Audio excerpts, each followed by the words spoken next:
The Interviews, Conversations from Behind the Page, the Eli Marks Podcast. Part 1, Remembering the Heroes. Suzanne remembers Eugene Burger. What was your first encounter with Eugene Burger like? It was amazing. It was like I was at the right place at the right time, and he opened a door for me that really jump-started my career. I had seen him at a magic lecture. He came into town, and I was so new into magic, just like 6 months maybe. And I was very interested in a certain part of the lecture that he had done. He was talking about getting away from doing little kids' birthday parties, and the way that you would normally get those would be to work family style restaurants. You'd get a lot of little kids' birthday parties. And he was describing exactly what my career up until that point had been. And he said, you need to have upscale restaurants. But he didn't say anything about how to get them. So after the lecture, everybody was up there talking to him about his storytelling and his books and all of that. The only thing I asked him was, how do you get an upscale restaurant? And he said, well, you just have to know someone. And then he wrote a name on the back of a business card.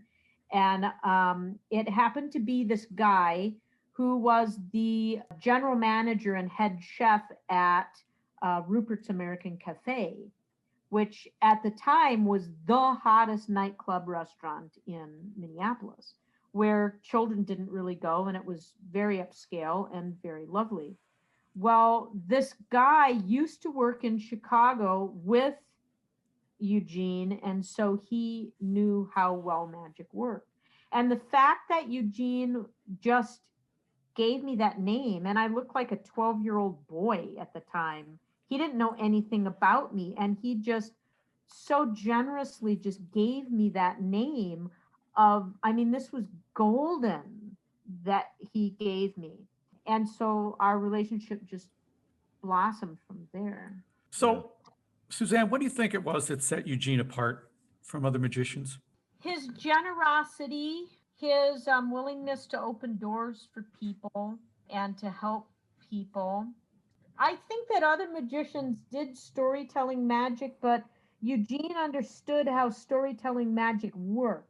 It can't just be, here is a queen and it represents the feminine side of blah, blah, blah. And here is a king and it represents the masculine side of blah, blah, blah. And this is how they interact. No, he actually told a story and used the magic to support it instead of having a trick and then trying to just put some message to it. So I think other people did story magic, but Eugene understood more about story and how to actually get it to the story to touch people, and then how to use the magic to support it. Everyone called him Magic's mystic guru, and what a tremendous teacher he was to so many magicians, and formative in their development in terms of how they approach it, the seriousness which Eugene always gave to his magic. It was something, when I would talk to him and say, "What are you doing?" He said, "Well, I'm working on a new trick." And oh, well, how long what? Tell me about it. He said, "Well, I thought of it about a year ago, and I have been rehearsing with it now pretty actively for 8 months." Yeah. Have you performed it for anybody yet? No, no, no, no. It's nowhere near ready for me to show it to people. And that sort of, for those of us who may take something out of a box and do it the next day for somebody, or that afternoon for somebody, that idea of it needing to be rehearsed and let it breathe and grow until there was a moment that he thought, okay, now I can show this to somebody. Right. Was something I think new perhaps to many in the magic fraternity. Am I right? I think so. I mean, you get all of these ads about magic tricks. Yeah, it's so easy. You could do it 10 minutes after opening the box. Well, yeah, maybe you could do the physical part of it, but And Eugene helped me learn this. The physical part of a magic trick is only like 15-20% of the magic trick. The presentation of it is what sells the trick. That Band-Aid trick that I do is clever, but it's the story that makes it award-winning Yeah, magic right. trick. The guy who invented the Band-Aid transpo tried to put a presentation to it that was bigger than what Band-Aids are, and so it made it convoluted. So it died. Nobody ever did the trick. But now people want to do the trick because of the life that it's in it, because of the story that I put to it. So Eugene really did know how to take a piece, something easy like card warp. Yeah. Or gypsy thread. Yeah, Right. sure. You could learn card warp and do it a half an hour after you learn it, and do it flawlessly a half an hour after you learn it. But are you just going to go, here, I fold that, and here I fold that, and look at that, now it turns inside out, and now it's back. Woo. Is that what the trick is? Yeah. Or is it that story that he tells about a torture device? Right. Yeah. I mean, that does the frame that Eugene would put around things, even the simple frames, Yeah. when it was just a card trick without an elaborate story, like he Right. used for Gypsy Thread or anything, the frame that he would put around something, this is the fastest card trick in the world. Whatever, however he framed it, made it so much more compelling for an audience than just simply a magic trick, I think. Exactly. Yeah. What was the best piece of advice Eugene ever gave you, if you can remember that? In one of our times of hanging out in his apartment, he said he wanted me to start teaching magic. And I went, oh, I'm not ready to start doing that. And he said, well, you know about the trickster. Let me see if I can remember the order. The trickster, the sorcerer, the oracle, and sage. So that's the order of that you would go through. And so I said, Eugene, I'm still in trickster. I'm still out there goofing around and playing. And he said, no, Suzanne, you're in sorcerer right now. And so he's seen me develop from the very early on. And he said, you're in sorcerer right now. And I said, well, don't I have to do oracle first before I can go to sage, which is, you know, the master teacher? And he said, Suzanne, some can totally skip oracle, and I believe you can skip oracle. So basically, he got me starting to teach. And so I started teaching soon after. How do you think he's going to be remembered within the magic community? Yeah, he, I think, gave permission to a lot of people to make magic something for adults. That magic certainly is wonderful for any age group, but Eugene gave people permission to enjoy magic and to create magic specifically for adults. Not that it's adult themed, but that there's a gravitas to what Eugene did. Even the simplest card trick, there was a seriousness and a delight that he took in it that I think changed the trajectory of magic. I think that's his biggest contribution, that this is an art that adults can embrace and enjoy. And in the right hands, you can get from an adult the reaction of a child, the wonder. Yeah. It comes back to you in a way that without the way Eugene sort of orchestrated it, maybe we wouldn't have tumbled to that again for years. Oh, he is, I think, in the majority of the magic community, like the father of magic with meaning. I mean, I don't know anyone who doesn't totally place him on this, in this amazing, almost godlike role. Even before he passed away, I worked magic conventions with him, and we couldn't walk from one end of the hall to the other end of the hall without being stopped so many times. It took us 45 minutes to get across the room.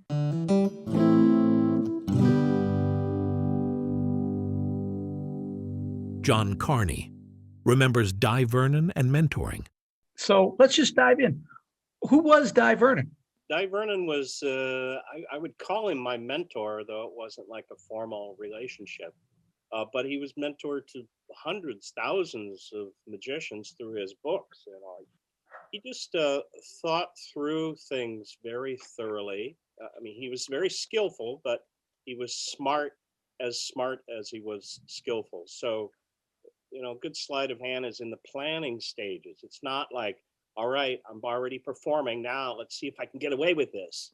You know, really quickly move your hands and get away with it. It's nothing like that. It's like anticipating in advance the thought process, what people are going to see, what they're going to be thinking, what they'll be suspicious of, and just one by one, just taking care of those things. And it's I call it a sophisticated simplicity, because it's very, people confuse simplicity with easy. If you say, this is a very simple trick, or I work this out so it's very simple, people go, oh, so it doesn't take any skill, learning time 5 minutes. It's go, no, it's like took a really long time to figure out how to eliminate all this fluff, all this extraneous stuff, and just do the thing, just make it as direct and effective as possible. And that Vernon was great at that, and subtleties, and just the idea of being natural, you know, moving like a person would move, not like a magician would move, or suspiciously. You know, people can read your body language. So being natural and using your head were the two things that he would repeat the most.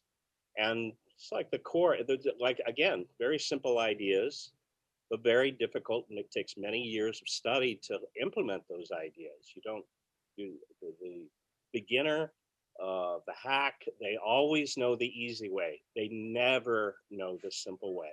Never. They always do have a lot of extra steps, or do things awkwardly or something. And it's just like it's a process of sanding down rather than hacking away. You know, just sanding things away and gradually making things better over a period of time, thinking them through, and not, you know, always looking for little improvements. And that's the essence of Dai Vernon. John, you know, so many magicians revere him. How did you meet Dai Vernon? How did you make his acquaintance?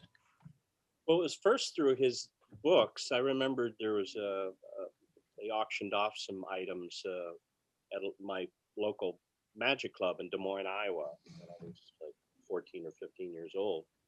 And there was a pamphlet there, Select Secrets, which is a little small booklet that Vernon put out. I'm not sure if it was the 40s or whatever. And then a copy of Stars and Magic. And both those are still a couple of my favorite books. And that was my introduction to Dai Vernon. I'd never heard of Dai Vernon. There's just a book and it had some card tricks in it. So I grabbed it. And then I started hearing his name more and more and more. And I started buying more and more Dai Vernon books. And then the people that I met at magic conventions, and the people that did the things that I thought were good, raved about Dai Vernon. So I got to know more about this guy. So I started buying more Dai Vernon books. And that was my introduction to Dai Vernon. But, you know, I didn't really know him really until I moved to California and started hanging out at the Magic Castle. And, you know, and he meets a lot of people, so he's not going to remember my name, but he knew I was a friend of Fawcett Ross's. And he said, you could tell that I was practicing and I thought about stuff. So we built a rapport and we became pretty good friends. So you talked about him as a mentor. How, once you met him and hung out with him at the castle, in what ways did he mentor you? Well, people assume it's like structured lessons, like, all right, 10 o'clock Thursday, show up and I'm going to teach you this, and then I'll teach you that. And or it's the kung fu thing where he's whipping me, you know, when I make mistakes or slapping my hand or something. Nothing like that at all. It was just we had a common interest. We loved magic, and I would, you know, show some tricks, and he would say, you know, oh, I don't like that, or you know, that looks a little natural, or why don't you try it this way? And I would show him things, and he would show me things, just like you do with your friends, except this friend happened to be a brilliant guy, you know, and. And again, it's just shaving away or sanding away a little bit, just a little bit at a time, smoothing it off rather than hacking away things. And it was very informal. And he might watch performance and that have some critique, but he did that with anybody. If he thought you were earnest and you really practiced and you really thought about it and you put the time in, he would talk to anybody about magic. But some guys would walk up and go, what hand cream do I use? You know, what's the best kind of cards, or what's the trick or the move that's going to put me over the top? Well, you know, it's a lifelong process. It's an attitude you have of, you know, good enough is not good enough. And you just keep working at it. And, you know, now there's a little Dai Vernon in my brain that's scolding me and saying, you know, he wouldn't say that's terrible. You're terrible. He would say something like, he'd say, Johnny, I'm surprised at you. You're a very clever young man. Now, why would you do that? Think about it. You know, he would force you to do the work yourself. He wouldn't hand the answers to you. For instance, I was trying to learn a move in magic called the bottom palm, and another one's called the diagonal palm shift. And I would do it, and he'd go, no good, no good, no good. And, you know, it would pass. It was probably as good as 80% of the magicians out there. But he'd go, no good, no good. And I go, why? He'd go, think about it, think about it. And I would go home and I'd work on it. I go, I got it now. I'd come back and I'd say, how about this? And he'd go, no good, no good. Why? Well, tell me why. Well, think about it, think about it.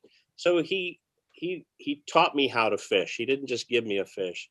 He taught me how to think about magic. So when I approach a problem, there's a little Dai Vernon in my head that's saying, no good, no good. You can do better than that. Think about it. Think about it. You know, you sort of touched on this, but I'm wondering, is there anything you could say about what made him special in the ranks of working magicians?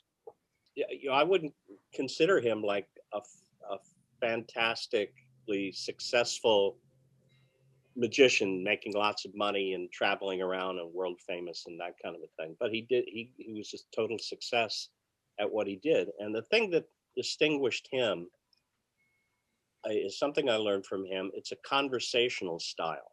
Most magicians, when they perform, as soon, you know, they talk one way, like I'm talking to you right now, and say, yeah, and oh, would you like to see a trick? Okay. And then on a recent trip to China, I had 1, 2, 3 balls, and I counted 1, 2, 3 balls.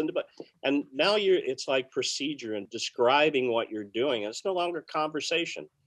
And it makes people focus on your hands and your actions instead of loosening up and letting go and letting their guard down and suspending their disbelief and just enjoying what you're doing. So it's not only good misdirection, but it's a way of connecting with people directly, as opposed to performing at them. You're performing for them. You're saying, hey, Bob, what's your name, Bob? Oh, what do you do? Oh, yeah, I had a job like that. And, you know, you probably, this would relate to you. If here, pick a card. Let's say that's somebody in you're in a conversation. You're not an exhibition. You're performing. You're not exhibiting. You're interacting with people. It's connecting with people. And I don't know, just try to stay loose, stay in the moment. It's like a comic, you know, if a comic gets up and just goes, 2 guys walk into a bar and one guy says to the other, he goes, what? And then a horse showed up. It's a joke. But the comics today come out and they go, oh, what's going on? Oh, you know, I was just down at the thing. That's a more fun joke to say, you know, I was in this place and I'm talking to this guy, and the guy's a mechanic and he's fixing my car. And you start the joke like that instead of going, guy walks into a mechanic and the mechanic says, hey, what do you know, now it's like a joke.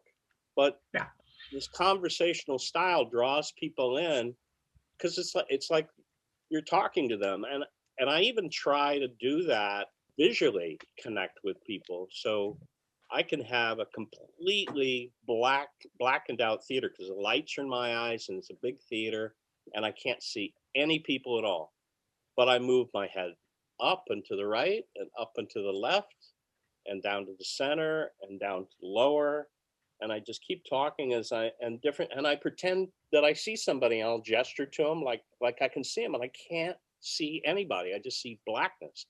But somebody will see that and go, "Oh, what? Oh, hey, he's looking right at me." So you're looking in that area. But if you don't have that connection, either with just being relaxed and being natural, and you don't look at people, then you're like you're a monkey in the zoo. People are looking at you. They're not interacting with you. What do you think his influence on maybe magicians who didn't have the a chance to hang with him the way you did, so that he's in their heads? What's his influence today on magic? Well, I can't tell with younger people, because I think they probably don't know who, a lot of them don't know who he is or just barely know who he is. I hope people continue to look toward him for those kind of ideas. I perpetuate those ideas when I write or I lecture or I talk about magic. I perpetuate those ideas. I can't talk about magic without talking about Dai Vernon because it's like, such a big part of my influence. I think he has a great influence still. If you just start reading Dai Vernon ideas, Dai Vernon tricks, descriptions, you'll see his thinking. And that's what you really want to learn is the thinking. I don't want to learn every trick that he ever did, but by studying those different moves and those different routines that he did and the thinking behind them, it's like, oh, I can apply that thinking to this, and oh, I can apply it to that. Oh, this would be perfect here. Now you're using that information to forward your own progress. You're not just learning tricks. There's a consumer culture and there's a collector's culture out there where it's all about getting the latest product, getting the latest download, knowing the latest secret, having the latest prop, and it's like collecting. It's collecting secrets and collecting props, and it's not about just focus on a few things and try to make them better. Oh, it's good enough. It's good enough. It always passes. No, it's not good enough. It's like, why would you take up painting and not try to make it look, not have a vision, not try to make it look like the bowl of fruit? Why would you just paint a couple circles and then feel like you're done? It's like the whole point is to express yourself and to learn something and to grow and expand your mind and your consciousness a little bit. And it doesn't matter what you're doing, whether it's card tricks or painting or flower arranging or whatever. Just it's an expression. So why not do it better? And you don't have to be the best in the world. That's not my goal, to be the best in the world, and it shouldn't be anybody else's. I think your goal should be, it'd be great if I was better today than I was yesterday, because I know magicians that have been at it for 60, 70 years, and they're no better than they were in the beginning because all they did was collect things. They collected secrets and things. So they were into obtaining secrets and props and things, but they never tried to just polish a few things and make those things effective. It's better to do a few things really well, really thought out, really entertaining, really deceptive and invisible and all that, than to do 1,000 tricks mediocre.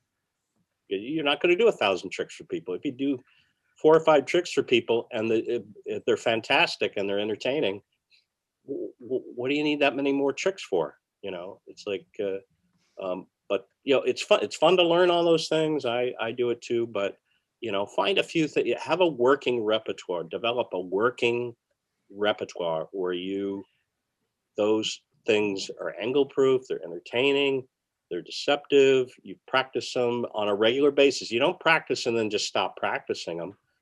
Say, well, how could I, it looks a little funny when I do that. How can I change that? Oh, what if I did this? Just over a period of time, you just sand it away until it's smoother. And to me, that's the fun of it. If I'm not thinking about magic, it's not really fun anymore. It's then you're just going through the motions, or you have a music box and you're turning a crank. It's fun to discover those things and see the fruit of your labor, your thinking. Steve Spill remembers Dai Vernon. How did you first meet Dai Vernon? I met him in 1965. I was 10 years old. My dad was the manager of the Magic Castle. I knew him from then, 65, till he passed away in 92 when he was 98 years old. And he taught me the basic card moves as I was growing up. So from him, I learned how to force a card and do the pass and the double lift and so on. He gave me the nickname Spill. My born name is Spillman. He dropped the man and used Spill because he said I was a boy magician. So, that's, and the nickname stuck and eventually became my legal name. He was really the first person, as I became older and a teenager and so on, the Magic Castle became very popular, and he was smothered at night with magicians and, seeking information and counsel. And he was a great raconteur, so they were listening to his stories. But in the daytime, he was completely available. I was in high school. I used to regularly ditch high school and hitchhike from where I lived in Woodland Hills to Hollywood and hang out with the professor one-on-one in the daytime. He was still driving at that time too. He had an old MG, and he was kind of, for how meticulous he was with sleight of hand and so on. He was kind of a wild man at the wheel, driving in this two-seat white MG with the walnut gearship knob. And we never got in an accident. He didn't jump any curbs or anything, but he definitely wouldn't be slowing down before a turn or, it was pretty crazy times. How I got onto this is that he used to once a week have a piano lesson with Ray Grismer, who was also a magician and a piano player. They would use the piano at the Magic Castle. And so the first couple of times I saw him in the day, I had heard about this, and I stuck in through the kitchen and was there. And after the piano lesson, we hung out, and then I became a regular daytime visitor. It was like sort of my secret thing to meet with him then, instead of trying to be around him in the evening when he had a lot of activity going on. Also, when I was a teenager, I had a really turning point that kind of where he sort of, Vernon validated me as a magician and a lifelong friend and so on. In a routine that I showed him, I had fooled him for a nanosecond by, in the course of this routine, vanishing a sponge ball with a thumb tip, which at that time either had never been done or if it had been, no one was familiar with it.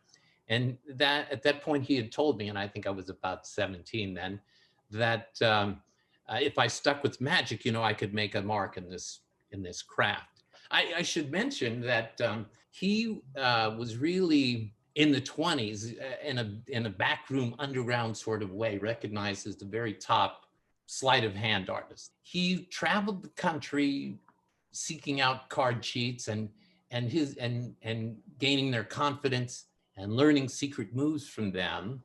And it was on the idea, the philosophy, that magicians performing, an audience might be polite and not tell you if they see something really sneaky. But, in a card game where there's money at stake, you could be injured or hurt or killed or etc. And so he felt like a lot of those sleights of hand, if you will, were superior to ones used at that time by magicians. And he applied those to magic tricks.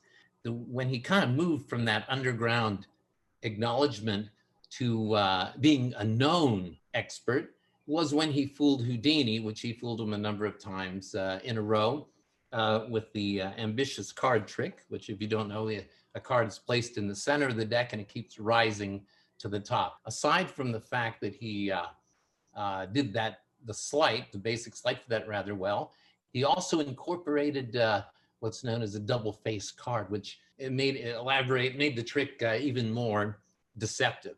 And going with the same sort of thing like the experts, or being known as a sleight of hand expert, he kind of aggregated not just from gamblers, but the best of all of the magicians of his era, and refined those things, and made sort of classic routines that are even done today for the cups and balls and the rings, or the ambitious card triumphs, where you shuffle the cards face up and face down and they straighten out. And most of his advice and influence on the craft has become gospel.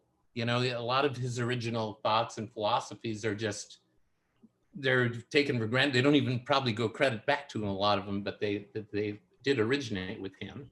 He's really in a class by himself today. Not only that his routines are still done and so on, but a lot of the phrases or things that he repeated over and over, like the effect is more important than the method, or a good trick can be described in one sentence or a few words. And a classic one, don't make unimportant things important. A lot of times the procedure on the way, there's some discrepancy in a trick, and some performers might get nervous when they get to that point, and it a little makes that point more important than it should be. Did he also say confusion is not magic? Yes, he did. As Yeah. a matter of fact, he once said that personally to me for some trick I made up. As a matter of fact, yeah. Oh, you know, what was great is trying to live up and win his approval. You know, there were many things that I showed him that were, oh, that's not good. There, you know, you can't do that. That's kind of how he sounded, by the way. So. Why do you think he is so revered by other magicians? You talked about him being just swarmed and inundated at night with people wanting a moment of his time or advice from him. What is it about him that has elevated him to this sort of, as you mentioned, gospel status? Well, several things. One, he was a great raconteur. He told great stories about all kinds of characters from the past, in a variety from actors and New York society people and so on. He was an expert at giving advice. You could show him something and he would tell you where the weak points are or how to make it better. And many of the routines that he developed are still in use today. Ones like that he developed 50 years ago, 70 years ago. I was trying to think, I know that I was asked, you know, what if I had a favorite story about Vernon. You know, I'm not sure this is a favorite, but it's something really kind of an idiosyncrasy that I, at the time, liked or learned to love about him. The reason I'm mentioning it now is it kind of goes in hand at how I remember him. He had the ability to fall asleep at any time in a crowded room, a dinner party, watching a magic show at a convention. Now we would call it narcolepsy. This wasn't diagnosed as that in the past. And I first witnessed this at Joe Berg's Magic Shop, which was an upstairs in an office magic store in Hollywood. It wasn't a store, for, you know, street level store. So it was something that you had to know about it. And I was there with Vernon one afternoon and we were having a normal conversation and he just nodded his head down and started to snore.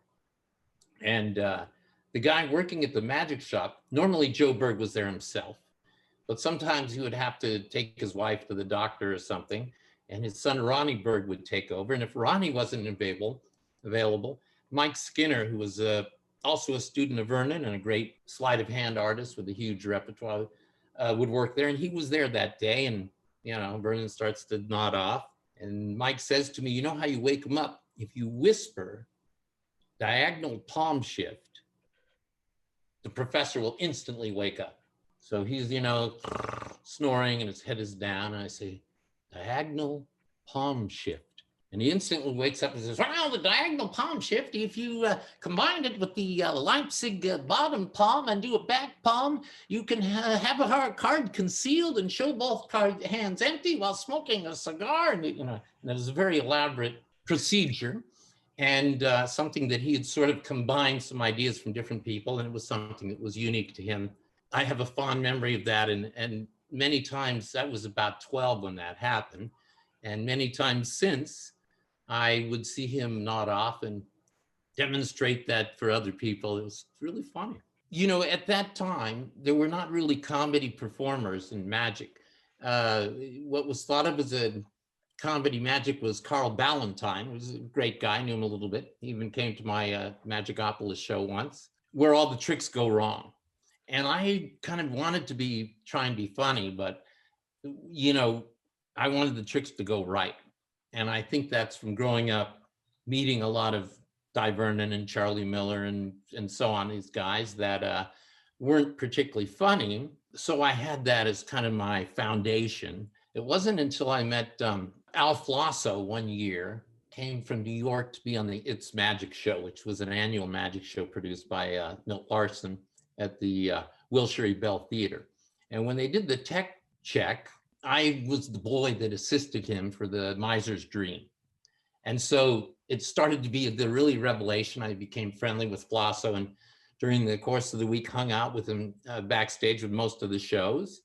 And he was the first real example that I had that I took to heart of combining comedy and magic. And the magic was actual magic, not tricks that didn't work.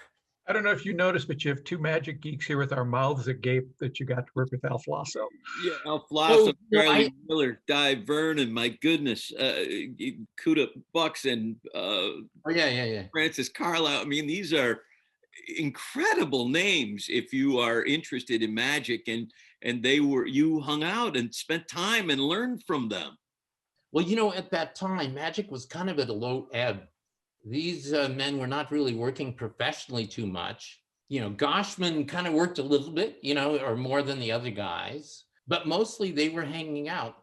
And in those particularly early days of the Magic Castle, this is before they had when I'm talking about really early, before they had the restaurant or all the other showrooms, they just had the piano and the close-up room and the bar. There were many days that there was no one there except those guys. And when it started to become more of a real business, and they made you had to be 21 to come to the club. Sunday nights, if you were under 21, you could come.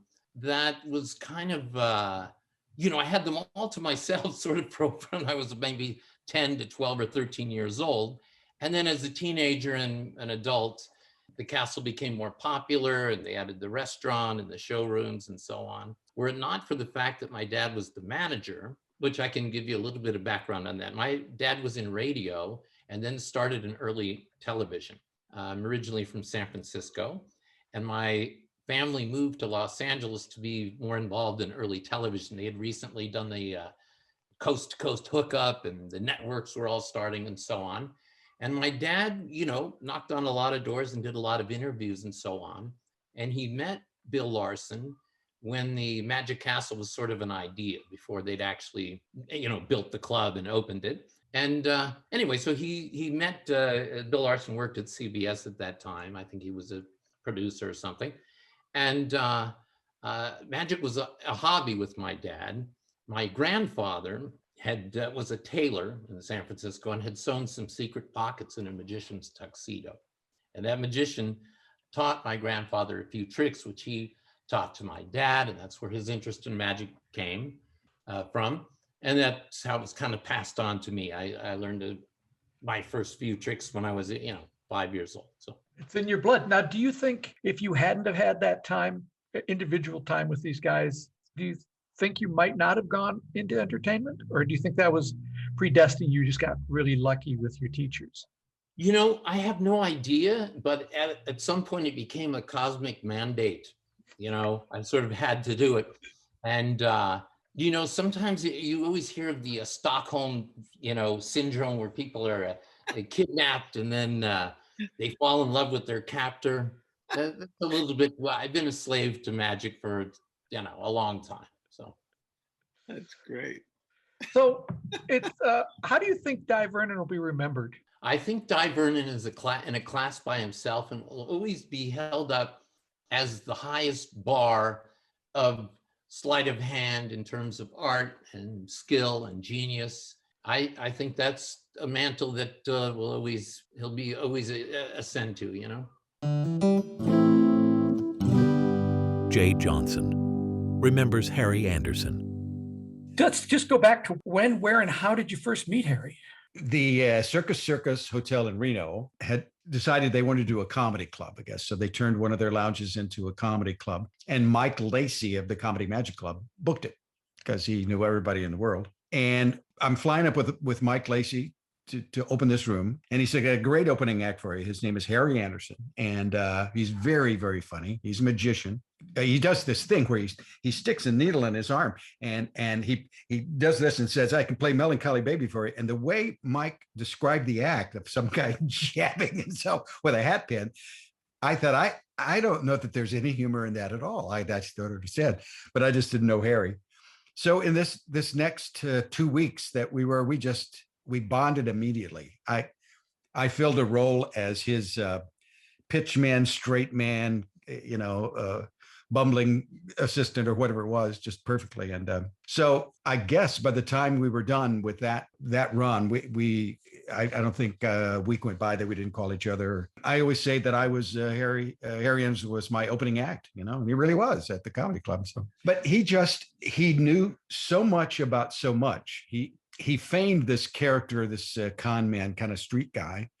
And that really, he was that street smart, but he really, he was intellectual as well. He was like magna cum laude at his school or something like that. So he approached magic and con man tricks and this character that he did. He just did all the research and just, knew it very well. And wanted to be a magician. He wanted to be a magician more than he wanted to be famous or he wanted to be an actor or whether he wanted to be rich. He just wanted to be a good magician. And I think he was. I don't know if other than the magic world knows how good he really was, but he really knew his stuff. Actually, my wife has just handed me a question, which we might as well just do right now because we're going to mix stuff up here.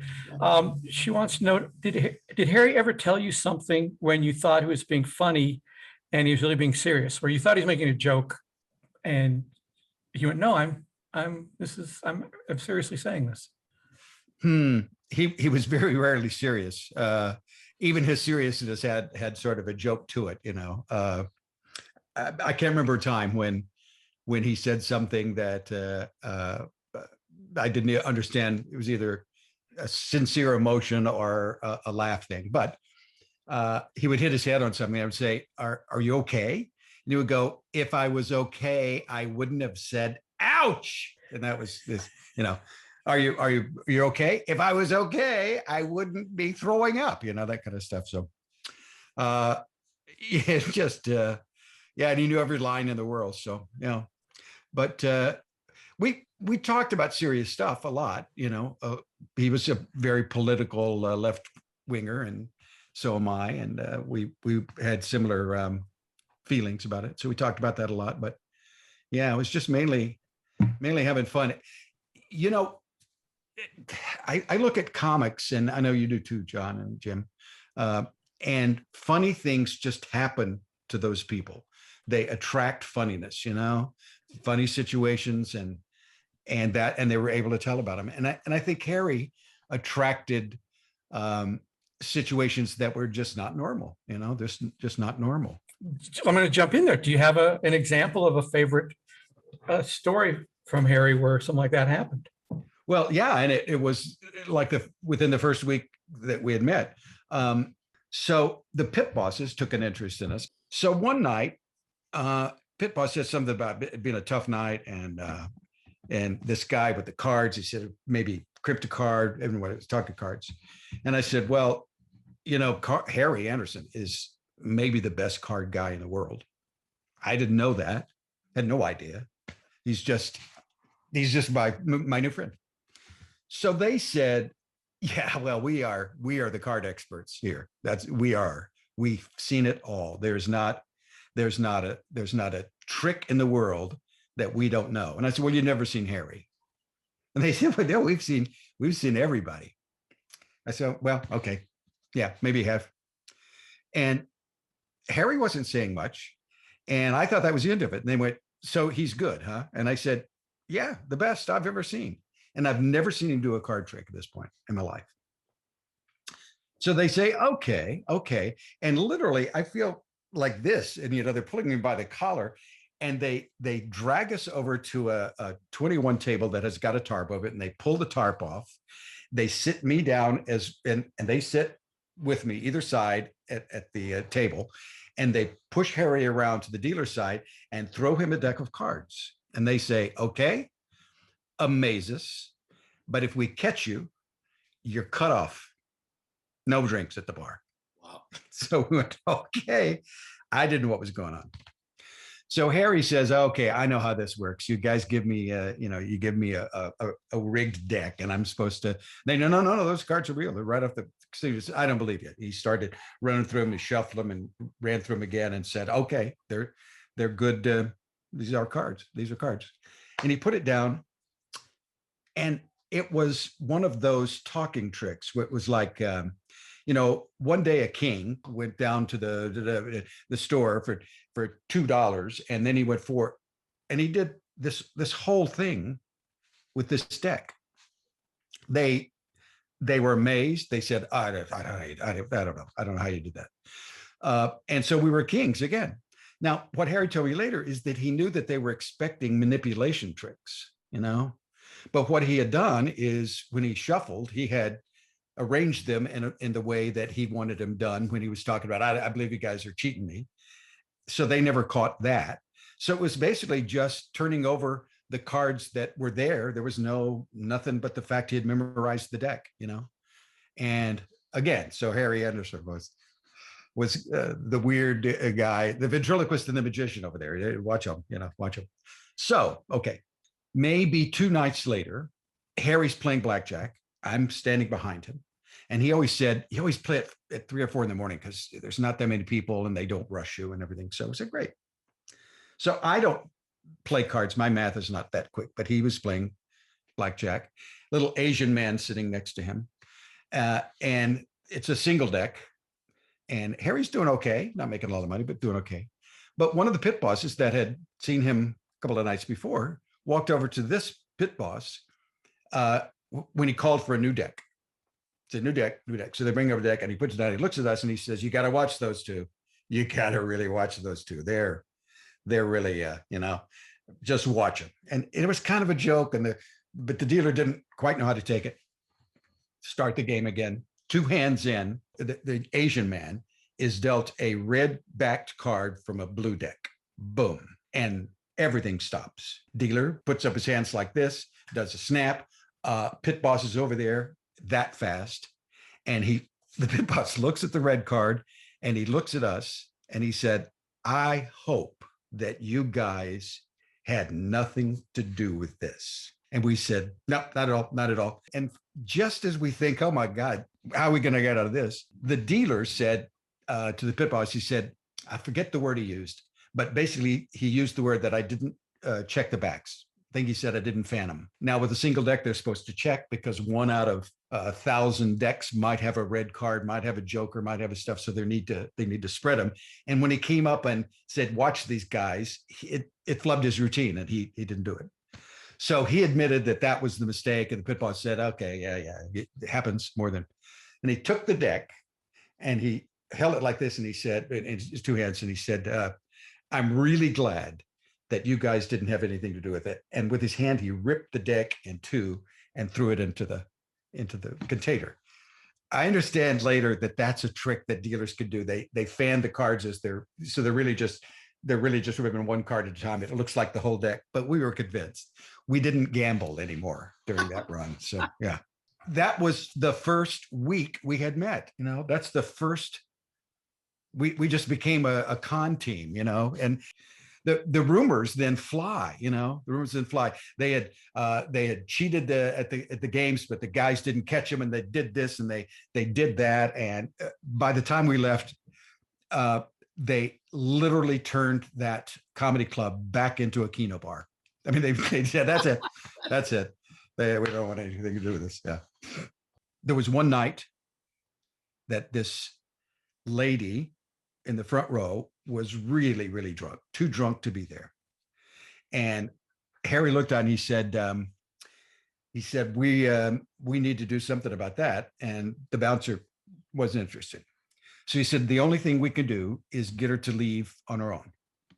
And I said, how do we do that? He said, we have to make her think she's going to throw up. I said, how do we do that? He said, well, we can do it. We can do it.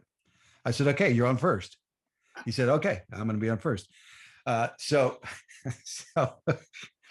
he goes out and he gets her attention and he starts something about this piece of liver. I had a piece of liver and maggots were eating through it. And he went into a story about it. It really was stomach churning. And she goes, and she leaves. Success. Just as he is finishing up, she comes back and takes her seat. And as we cross backstage, he says, well, now you have to get her to leave. And I went, okay, great.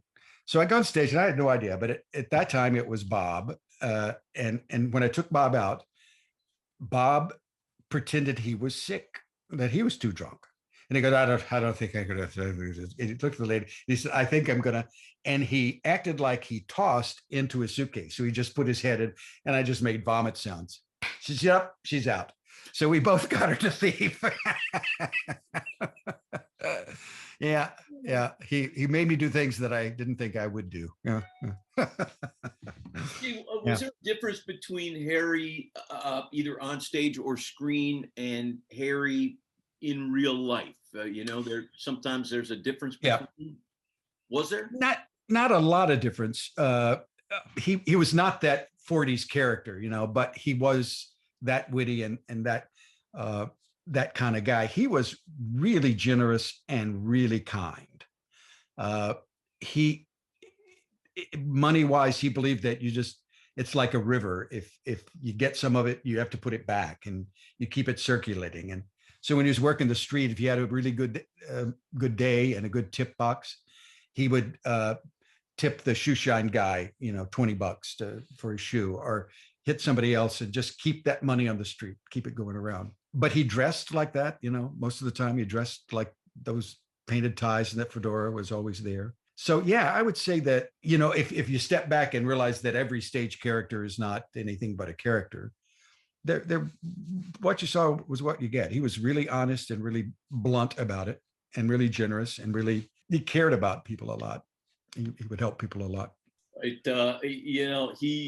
was so much fun to watch, regardless of the medium, whether it was his character on Cheers, which launched him into other stuff. I saw him live here. I'm going to guess 1987 then. Okay. But he was there and he did, I had seen Needled Through the Arm, but I had never seen it live.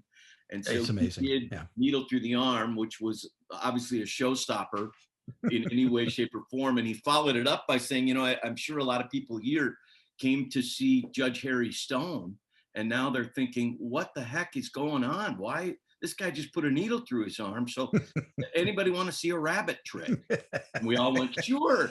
And in his case, and took out a stuffed rabbit with a railroad spike and shoved it through the stuffed rabbits, spun the rabbit around and said, I don't think it's nearly as impressive, but you got to get the audience what they want. He was terrific. What do you suppose, as you look at it, what was the secret to that kind of sort of lightning in a bottle that he could create? I've always thought that it was from his street days. I've never worked the streets. I don't think I could, because you have about 2 seconds to grab somebody's attention and hold it long enough for them to give you a tip. You have to be very quick and very fast and flashy and do something that stops them walking. And Harry was really, really good at that. So he just had that. He had a quick wit. A while ago, you and I used to work together a lot. I was able to be involved in corporate shows that you did. And anyone who's done a corporate show knows that when the performer goes on stage, you're off doing other things. Once I got you on stage, I didn't need to worry about Jay anymore until Jay came off stage. But I had seen you enough that there's always a point where if I could, I would make sure I got back in the room to see that part of the act. And that was always when you and Bob do the thing with the tape on the mouth, which is just so incredible. Was there something in Harry's act that you always wanted to make sure, I want to make, I've seen it a lot, but I want to see that thing one more time. That's my favorite bit. I think all of his bits were. I loved watching the needle. I loved it because I loved watching people watch the needle more than anything else. I loved it when he got into his stories and he was a little more. It was more of an acting experience on stage rather than a trick, because he really knew how to weave a story and get the audience there. But I would try not to leave the room no matter what, even if I'd seen the act 50 times, because you never knew. You just never knew. He would jump on an ad lib. And one night we were at the Comedy Magic Club, and it was a benefit for children who had terminal cancer. I mean, it's a sad show. Now we kept thinking, don't go there. And he would always get to the edge. And for us, we were going like this. And so he never did, but he came off stage and he had a handkerchief that we didn't know he had soaked in water. And he did this. He wiped his head with the and sweat just went like that. And he said, "I'm dying faster than the kids." That's so he did it for us, So yeah, just water down his face. Yeah, you always were wondering if this would be the time, that we'd all get crazed. Oh, one last story, and I got to tell you, my iPad won't charge even with unplugged in, so I've got about 17% yet. So if I suddenly go out, I'll give you a call or something. But anyway, my wife, Harry's wife, our accountant, Bertie, and her husband all decided to go from San Diego, where we were all staying at the Dell, go across the border, eat some tacos at Rosarita Beach, at Raul's Taco House. So we did. So coming back, we're driving along, and it's been a trap there for long. And I first time I'd gone, but it says San Diego, and it's a real quick thing. And so I just I just turned, and right there's a cop. Right there is a cop, and he comes up and he says, "Well, I got you for two things. I got you for turning from the wrong lane and illegal turn." And I'm thinking to myself, well, it seems like the same thing. He said, "Yeah, I got you for two things." I said, "Well, what can we do about this?" And he said, I think you'll have to go to the station and pay a fine. And I said, "Well, wow, we got kids across the border. We need to go. Where's the station?" And he said, "Oh, it's pretty far away." And I said, "Is there one closer?" "No, there's not. You could give me the money and I could pay it for you." And I said, "Oh, that would be great. That'd be great." So we're getting set up. I know.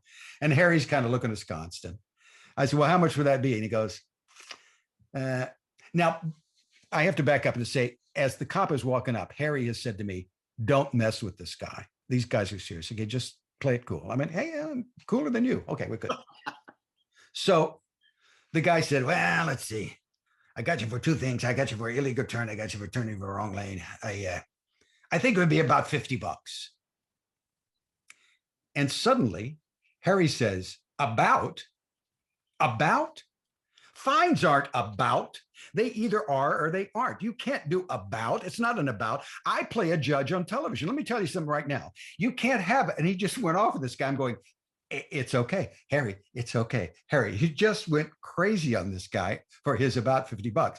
In the meantime, everyone in the car has $50 out, and we can't wait to shove him the $50. But he just went nuts on the guy. And I thought, okay, this is it. This is when we get locked up. But we didn't. So that was life with Harry. Always something. I have one other story, and you've got me talking about my buddy, and he wanted his ashes spread in Ireland. And so that was in his will that my friend Turk and I would go to Ireland and spread his ashes. And there was a budget for that to fly over there and find it. Well, by the time we do this, both wives say, "Well, we're going to go too." And, all the wives say, "We're going to go." And so, all right. So it turned out to be Harry's new wife, Elizabeth, and Turk's wife and me, and my wife, Sandy, and my two kids, Harry's two kids. And we all go to Ireland. We had been a couple of years before with Harry and Elizabeth, in Ireland, and we had gone to a little island called Inishmere, and we thought that'd be the appropriate place because it's a little island, very quaint, no cars, only buggy and horse. So we get there, and we tried to find the very driver that we got because there's a shipwreck there, and we're going to do it at the shipwreck because it's very memorable. You know exactly where that shipwreck is on this. So we thought if we could just get the same guy that took us on our tour the last time, it'd be great. And I remembered his name was Michael, and his horse's name was Bob. So we go up and we look around. There's no Bob, there's no Michael. So we just get a young kid and said, "Can you take us around the island?" And he said, "Sure." So we get in the buggy, and we're going along. And finally, we realizes this is kind of a funeral. He was very, very sweet about it.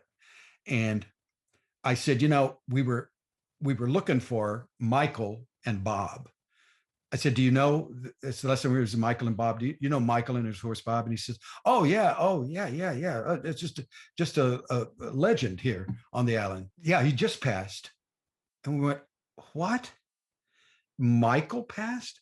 And so I have this reaction like, "Oh my God, this is just the weirdest thing. Harry's gone now. Michael's gone." And I said, "Oh my God, I'm so." And the guy looked at me like the wrong reaction. He said, No. He just passed. That was him. Just would pass. That was it. In the carriage. That was Michael and Bob. So it was the big laugh. Yeah, the big laugh. I have another story, and then I promise you, I will continue. I don't want it to stop. So since Harry has passed, he was good with coins, and he was good with quick change, and he knew he was always with cash, and he always could figure the tip. And I mean, mathematics, he was a little bit savanty that way. Well, since he's passed, I find change in the very strangest places. And somehow I know that's Anderson has left it there. And that's just for me to say, he's still around. We're somehow can't communicate, but I can send you a coin just to let you know I'm here. So I always pick it up. I'm going to go, "Thank you, Harry," and put it in my pocket. And then it'll be something else. So, "Thank you, Harry." So a month ago, he passed away on the 15th, 16th of April. So just last month, we're remembering Harry, and we got some Jameson and did a little toast and thought of him all day long. And then Sandy gets the mail, and in the mail are 2 residual checks, both from Dave's World, because Sandy did a Dave's World and I did a Dave's World, both from Dave's World, Harry's show, and hers was for 11 cents. And my residual was for a penny. And there's no way, I mean, that's like finding a penny on the street, but it's even better because it came directly via Harry in some sort of way. So I took the check, and I will never cash it, but said, "Thanks, Harry." So I still feel like he's around and, playing tricks. So never met anybody like him. Sandy Marshall remembers Jay Marshall. So can you just give me sort of a general elevator speech of who was Jay Marshall? Well, interestingly, he was a mystery. He was a very knowledgeable guy, had vast interests. He was someone who knew a lot about almost everything. He was probably at the time the most knowledgeable person on the subject of magic in the English-speaking world. He was an unusual man, to be sure. If you Google Jay Marshall, you'll often see him with a character named Lefty. Can you explain to the audience who Lefty was? Well, Lefty was his glove puppet partner, who started out as a khaki army glove during World War II. And after he left the army, it became a white glove. And then at the suggestion of a friend, a fellow vaudeville artist, he said, "Jay, you're a magician. Rabbits get pulled out of hats. You should make that glove a rabbit." And my dad knew a good idea when he heard it. And the next day, Lefty became a rabbit, and he noticed a difference in the reaction of the audience immediately. And Lefty the rabbit is kind of my younger brother, I guess. Not unlike Candace Bergen Yeah, and her relationship with her father's events. Yeah. right. We were friends as kids because my grandfather Al Baker was a famous magician as well, and he used to come over and visit Al Baker, and Candice and I used to play together. I have to tell you, the first time I visited the Magic Circle in London with my wife and walked up onto the second floor to their little museum gallery they have up there and saw that they had the glove, they had Lefty right Yeah. there in a display. And I immediately snapped a photo of it and sent it to a magician friend here in Minneapolis and said, my trip's complete. I came all the way to London and I got to see Lefty. So that was really cool. I presented Lefty to them at their centennial on stage to John Fisher, and it was a very moving night because my dad and I were supposed to be there together, and he died 2 months before the centenary. So I presented Lefty, and then I cried. There were 7 Lefties left when Jay died, and my son has one, my nephew has another one, the Magic Circle has one. I've got the last one, the one that was in his pocket.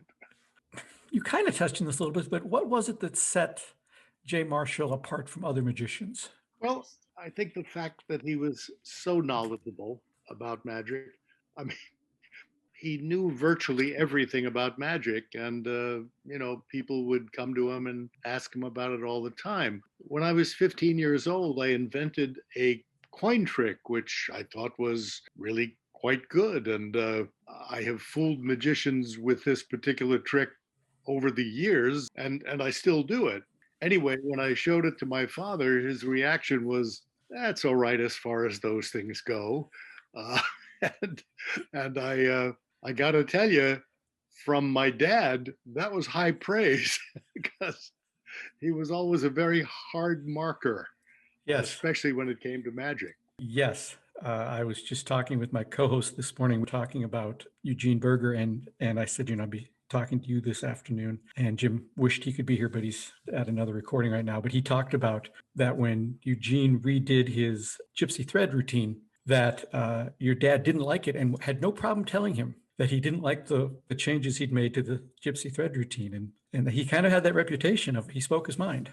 Yeah, well, my dad was absolutely wrong about that.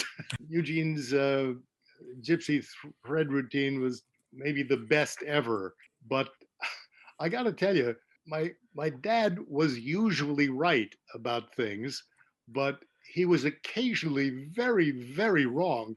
And I'll give you 3 examples. Please. Well, he once worked with Edie Gourmet. Edie Gourmet was his opening act, and they came to him after the run and said, Mr. Marshall, would you recommend Edie Gourmet? And he didn't think she had the chops. So no, he wouldn't do it. He told me when I was a teenager, now I have to stand in line for her autograph just like everybody else. The other one was maybe the biggest. He didn't think the Beatles were going to make it. He said, they're on Ed Sullivan's show 3 weeks in a row. They're going to find when they go back to England, no one's going to remember them. This is the first time I disagreed with my father about something with regard to show business. And he was all over me like, oh yeah, what do you know? You've been in the business for 2 weeks. I've got 25 years experience. Well, I reminded him of this back, around 1990. And he laughed and said, all right, I'm going to give you that one. Now, the third example is me. He didn't think I had the chops to be in show business, but after 7 Emmy nominations and 2 wins, he eventually capitulated. It took him that long, yeah. We became closer every year. I mean, my dad was known mostly as a magician, but as his good friend Bob Lund said, that's like honoring Joe DiMaggio because he was once married to Marilyn Monroe. I say in my book, my dad, among other things, was not only a magician, but a ventriloquist, a puppeteer, a musician, a writer, magazine editor, publisher, historian, inventor, a jokesmith, balloonologist, fabulist, bibliophile, juggler, wit, Punch and Judy performer, origami aficionado, shipographer, storyteller, and comedian. You know, he did all of these things and he did them well. So he was on the Ed Sullivan Show 14 times, 15 if you count the one where they put a show together and he was on with the Beatles, but he never met the Beatles. But they did a compilation show, and that was his 15th appearance, although he physically was only on 14 times, which was still a pretty good run over the course of 20 years. Well, he was last on, I think, in 1968. And one of his funny lines was, the last time I was on the Ed Sullivan Show was 10 years ago, which is why I thought it was the last time I was on the Ed Sullivan Show. Oh. Did he ever talk about how he prepared for those performances? He never did. And sometimes you couldn't prepare for them because, you know, Ed Sullivan would say, you know, I want 7 minutes. And well, I have more. No, just 7 minutes. That's all we need. And then when my father was on the show, just about to wrap up, Sullivan held up a sign, do 12. And my father just dug out jokes, and you know, he revamped what he was doing right there on the spot, but he didn't bring what he would have brought. He would have brought maybe Trouble Wit or one of the other things that he did, but you know, Sullivan left him out of the cold, and that performance is really quite something to see. But it sounds like he pulled it off. Oh yeah, he did. He did. He always did. The book I wrote about him is called Beating a Dead Horse, The Life and Times of J. Marshall. Well, he picked the title Beating a Dead Horse. I rather didn't like the idea. He said, you can't write the book until I've croaked.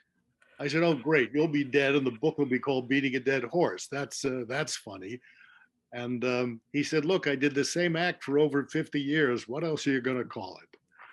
So I added the subtitle, The Life and Times of J. Marshall. And it did very well. It won the Benjamin Franklin Award for biography, which I think is the only magic-related book to ever have that honor. It took me, I guess, about 4 years to write. And I remember some of it was very difficult to write because I had to open up some walls that I'd closed off in my life. Mm-hmm. But when I finished writing the book and I put the last period on, I sat there and cried for an hour. I just wept. So that was an interesting thing I didn't see coming. When my dad died, the knowledge-based magicians, I mean, they say when someone dies, you lose a library. And someone said when my dad died, we lost the Smithsonian Institute. You know, Johnny Thompson was someone who had that kind of knowledge. Mm-hmm. And now Johnny is gone. And, you know, you have, I guess, Max Maven is certainly up there. Yeah. With people who are knowledgeable. What was your father's demeanor behind the counter when he was dealing with customers? He was himself. He really, he was very much himself. Didn't suffer fools gladly, and he was always a prankster. I remember when Dick Cavett told me when he came in the shop for the first time, my dad, you know, did the thing where you're seemingly walking downstairs. And so he seemingly walked downstairs, vanished from behind the counter, and then seemingly walked upstairs from behind the counter. And Cavett was charmed by that. So I know you wrote a whole book on him, but is there one story about your dad that sticks out as emblematic of who he was? Well, yeah. I mean, I like, there's a chapter in there called J. Marshall versus the U.S. Army. I sort of like that chapter because it really shows who my dad was. The lieutenants and the sergeants in the Army didn't like my dad very much because he was such a wonderful wise ass, but his fellow dog soldiers adored him wherever he went. He was transferred from one base to another, probably more than any other soldier, because of his, wise ass comments. One that I particularly like was he was at a lecture that soldiers got quite often, and the sergeant was carrying on and looked up and said, "Marshal, is that man next to you sleeping?" And my father looked and says, "Yes, Sergeant, he is." Sergeant said, "Well, wake him up." My father said, "You wake him up. You put him to sleep." So that's who my dad was. And, they threatened to court-martial him for stuff like that 5 separate times. And he beat it every time by saying, "Well, fine, we'll put this in the press and see how well you come out." And so rather than court-martial him, they would transfer him to a different base. And it was something.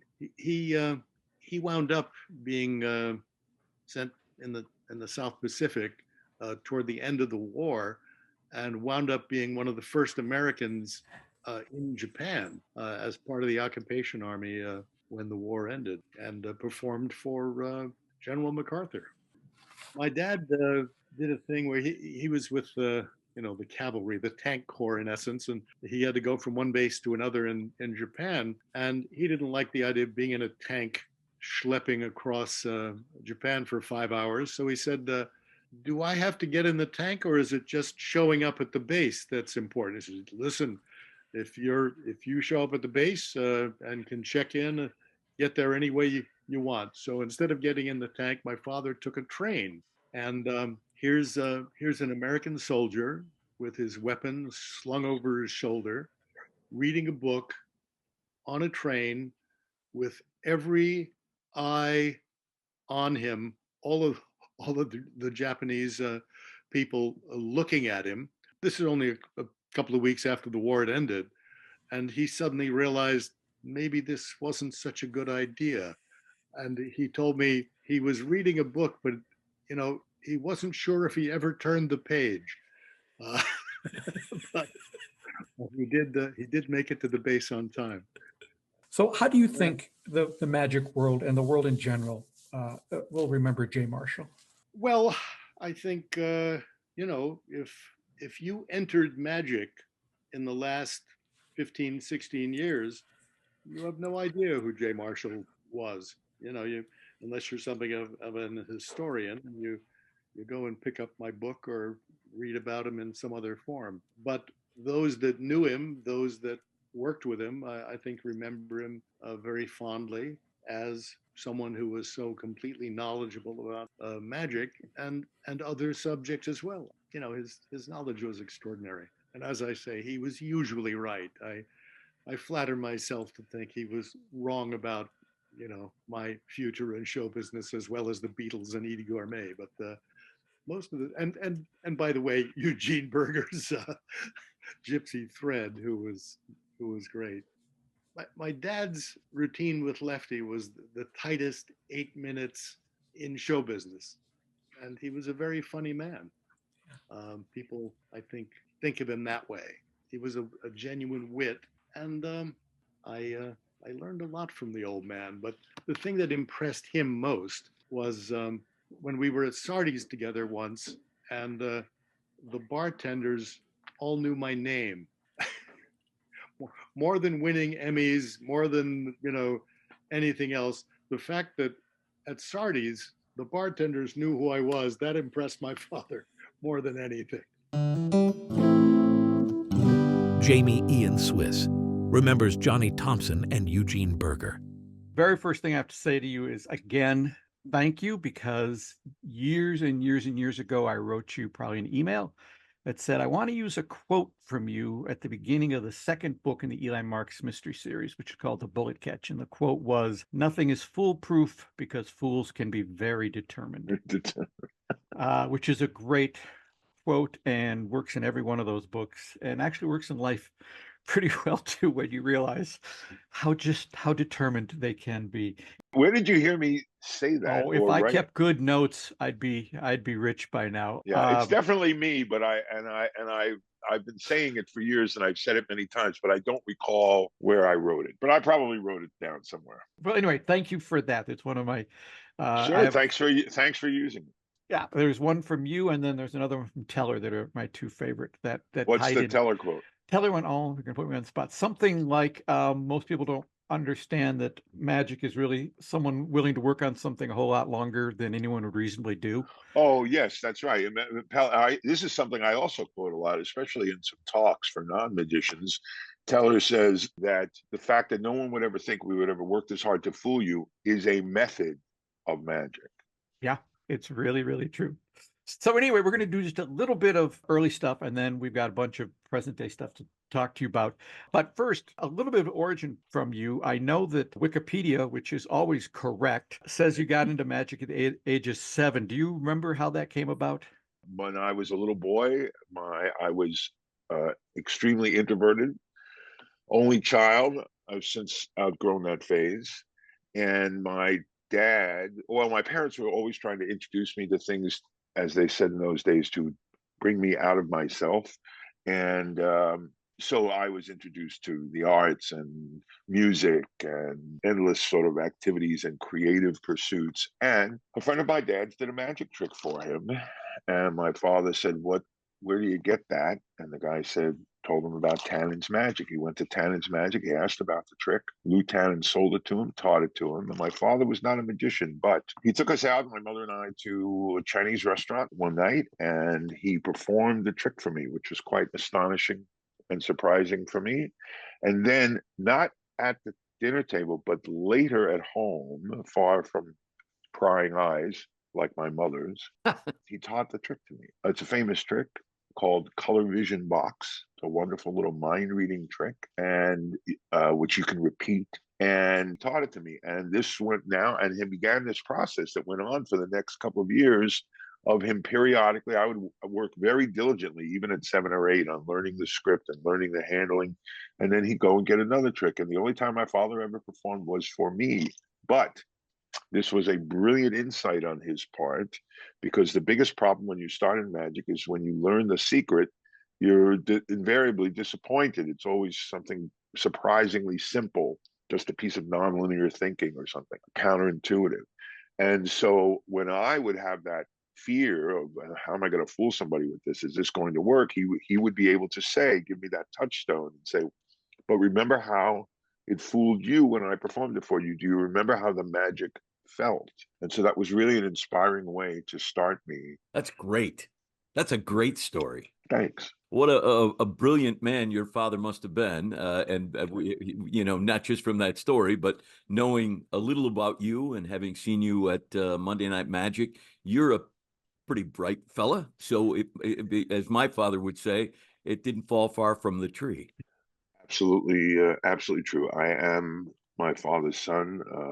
When he took you to Tannen's, do you remember who else did you meet at Tannen's? Well, first it was Lou, because way back then it was Lou. It was in the store that was in the Wurlitzer building on the 12th floor across the street from Bryant Park. And, you took the elevator up and the door opened and it was a wonderland, a shock of chaos of color and showcases and books and photos. It was just a magical place. So Lou was really my first sleight of hand teacher. He taught me sponge ball magic. He taught me dice stacking, and he taught me the chop cup routine. This is all when I'm 11, 12, 13. And all things that, profoundly influenced my work. My parents had they liked to entertain, and they had a little 4-seater bar in the apartment. They would throw a cocktail party, and I would be, 13 years old, 12 years old. And I would be behind the bar and I would be doing these tricks, and I would be doing, the chop cup with double big loads and fooling the hell out of these adults. And then, how'd you do that, kid? I'm sorry, I can't, it's past my bedtime. I got to go to bed. Whenever Copperfield and I are together, and especially the first time we hung out, reunited as adults, almost invariably when David and I are together, we just end up talking about Tannen's, because we both grew up in that shop. Did Frank Garcia frequent that shop? Oh, Frank was there all the time. Frank was there all the time. Harry Lorraine was there all the time. They hated each other, but that's another story. And then famously, what all magicians of that era and place talk about is on Saturday afternoon, the store would close at 3 o'clock, and we would all go over to what in that time was the governor's cafeteria, which was a really big kind of diner, and we'd sit in the back. They let us sit in the back away from everybody. And that's where a kid like me who was very shy and did not insert myself into these conversations, or other people did, but I would just kind of watch quietly.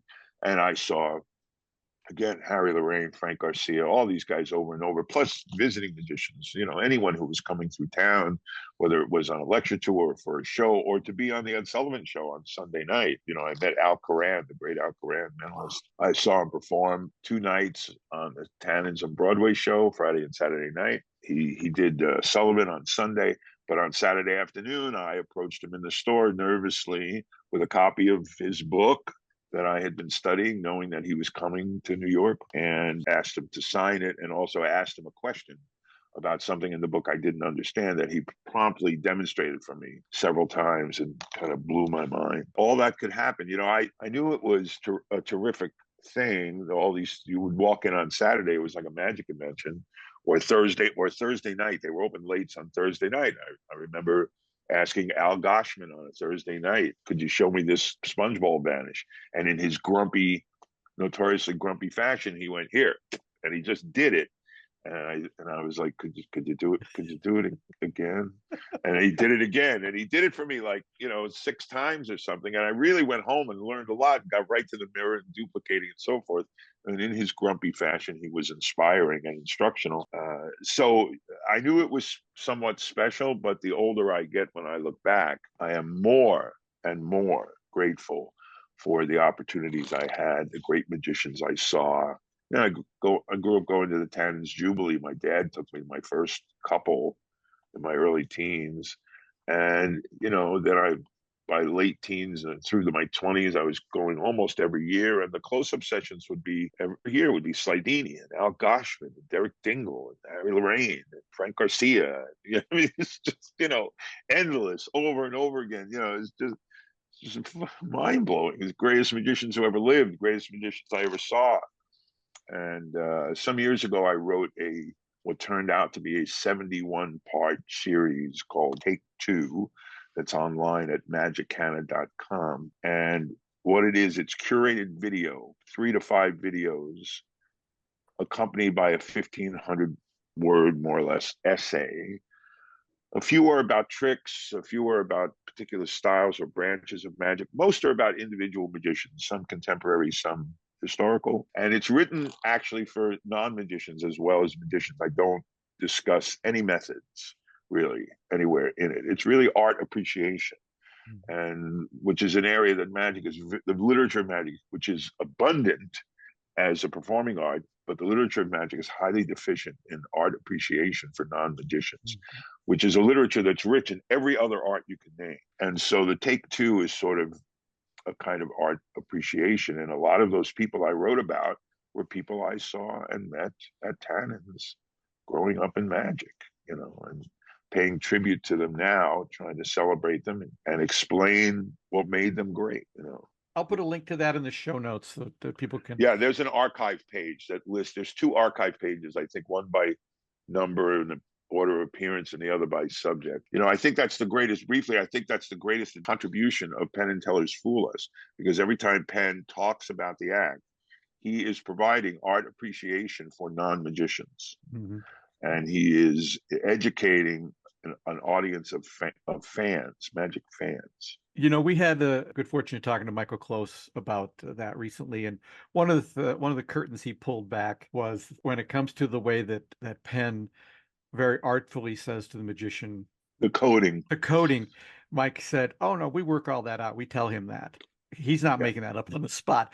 Oh, he really looks like he's making up on the spot, but I said, no, that's all figured out ahead of time. They're and also they're in his ear. They have that stuff ready, and they're in his ear.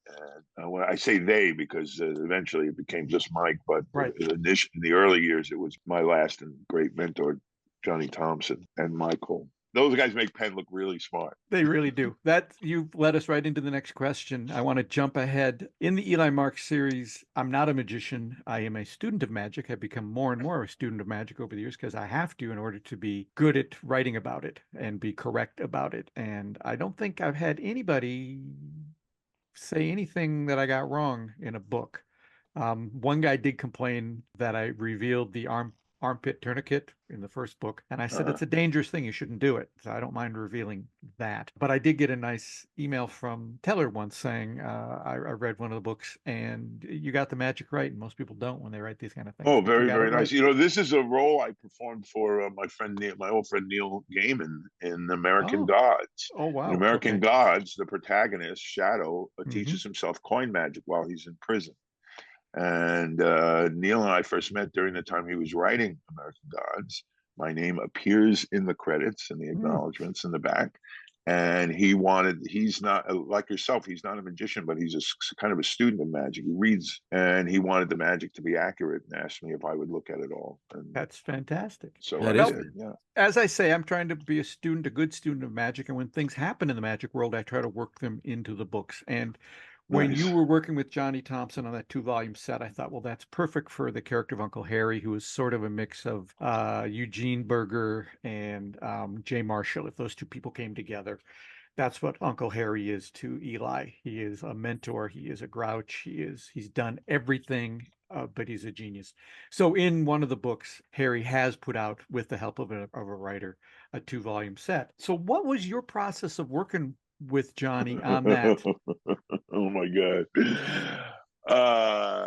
So you know about Ken Klosterman, the collection being auctioned? Yep.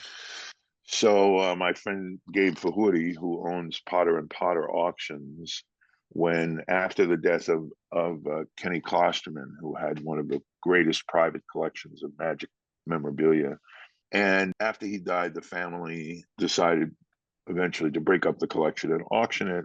And Gabe Fahudi came out and spent, with his crew of people, and spent a week or whatever it was cataloging and packing the collection. And on the final weekend, he held some guided tours for people who wanted to come out. And I had known Ken, and I had been there. I'd actually stayed there 20 years before, but I wanted to see it in its intact state one more time and lock that into my memory, because that will never exist again. And so I went out.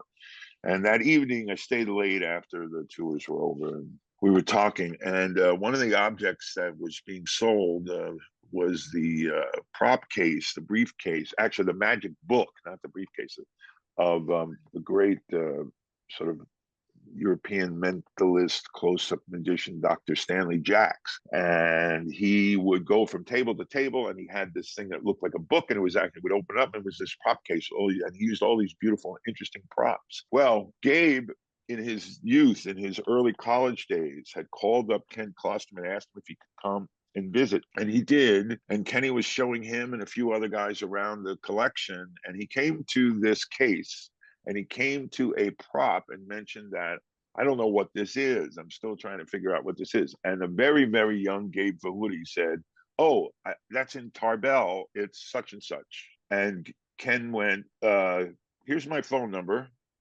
Give me your phone number. And you are welcome here anytime. And subsequently, through his college years in the area, Gabe did come back many times.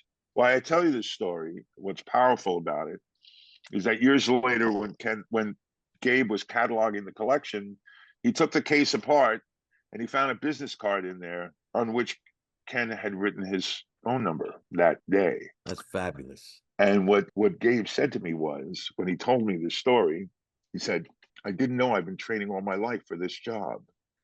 That's awesome. So that didn't even happen to me, and that story chokes me up. So that's the most important thing about my writing of the Johnny Thompson books, because I didn't know that I had been training to write those books for years when John and I became friends, which was relatively late, relatively late. It was in my 30s. I'd already been working at Mad, even though I was a late career change at 29.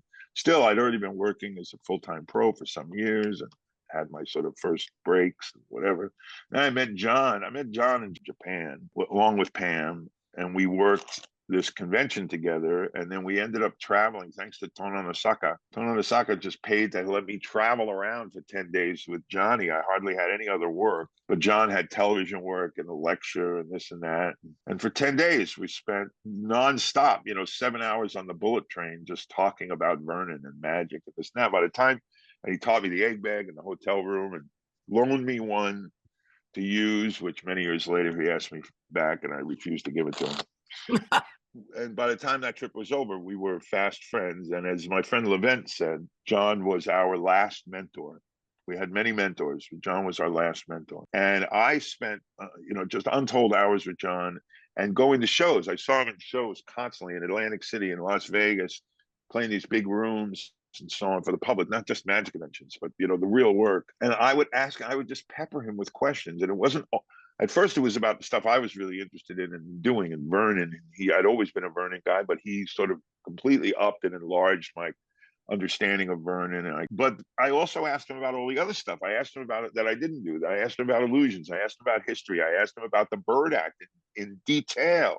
I would watch the Bird Act over and over again, and I would discover something new I hadn't noticed before, some little character thing, some little comedy beat, some little timing thing, some little misdirection, and I'd ask him about it, and he would explain to me how this worked, why this worked, how he wrote it, how it came about, whatever. So, when we were finishing the Johnny Thompson books, which took me 13 years to write, I said, we have to have, you're not teaching the act, the Thompsonian Company Act, but we have to have the act in here. We have to do something about the act.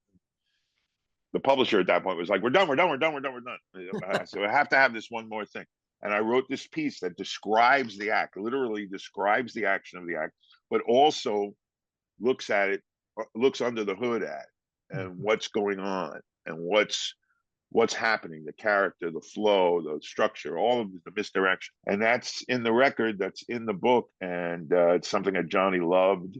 And I didn't know in those years, just like Gabe, I didn't know in all those years of him mentoring me, I was training to write the book. That didn't directly ask your question. As far as the process, when we just, he asked me over and over again over the years to write the book. I didn't want to do it. I just did not want to do it. I did not want the responsibility of his legacy, be the guy to record his legacy. And I also knew it was incredibly complicated and difficult and challenging. And I like writing, but I don't like writing technical descriptions of card tricks. I can do it, but I don't enjoy it. But finally, one summer came and he said, hey, what, are you doing much this summer? He goes, I went, not particularly. He's, a few things here and there, whatever. And he said, well, I'm actually not traveling. I'm going to be home in Vegas. Why don't you come? Let's start the book. Let's see what happens. Let's start it. All right. So I went, and Johnny and Pam were a second family to me. They were really a second pair of parents to me in many ways. And I went and I lived at the house for a month. And John and I worked full time on the big pieces, the big stake posts of the book that we knew were going to be the egg bag and the balls in the net and the $100 prediction, which is the longest piece in the book. And I knew when I wrote it, it would be the closing of the book. After I wrote it, I looked at it. This is the closing of the book because it incorporates everything in his work. It's incredibly mystifying, impenetrably mystifying. It's funny. It's packed small, plays big. You could do it in close-up. You could do it on a giant stage. And it was mentalism. It was not just straight conjuring. It was all these things. It brought everything into play that represented John's genius, the totality of it. And so in that month, we wrote all that stuff. He would talk to me in detail about it. Many of those tricks, the egg bag and the $100 prediction, I had been doing at that point for 20 years. He had given them to me 20 years before, and I had performed them on stage, which helped me to write them because I knew all the insides and outs. I once had an accident in a show with the $100 prediction where you put $200 on the line and you make it very explicit. If the trick screws up, you owe the spectator $200. You absolutely make this explicit. And there are some risks in this trick. And I made a mistake one night in a show. And I rescued it with an off-the-cuff solution that was insane. And I thought, everybody's looking at me. This is not going to fool anybody. And I'm desperately, trying to fix this thing. And then after the show, some magicians had come to them. And some of them said to me, wow, I never saw you do that prediction before. That was great. Fooled the hell out of me. And I'm like, and this is a well-posted guy. I'm like, I can't believe that worked. So I get back to New York and I called John. He had been away out of the country. I wait till he gets back. I call him. I said, so listen, I think I finally managed to something that may be new to you. I made this disastrous mistake on this show, blah, blah, blah, and how to get out of it. And he goes, oh, did you do such and such and this and that, something like that? And I went, yeah. And he said, oh, it's happened to me 6 times. Oh, The guy knew everything about everything, you know?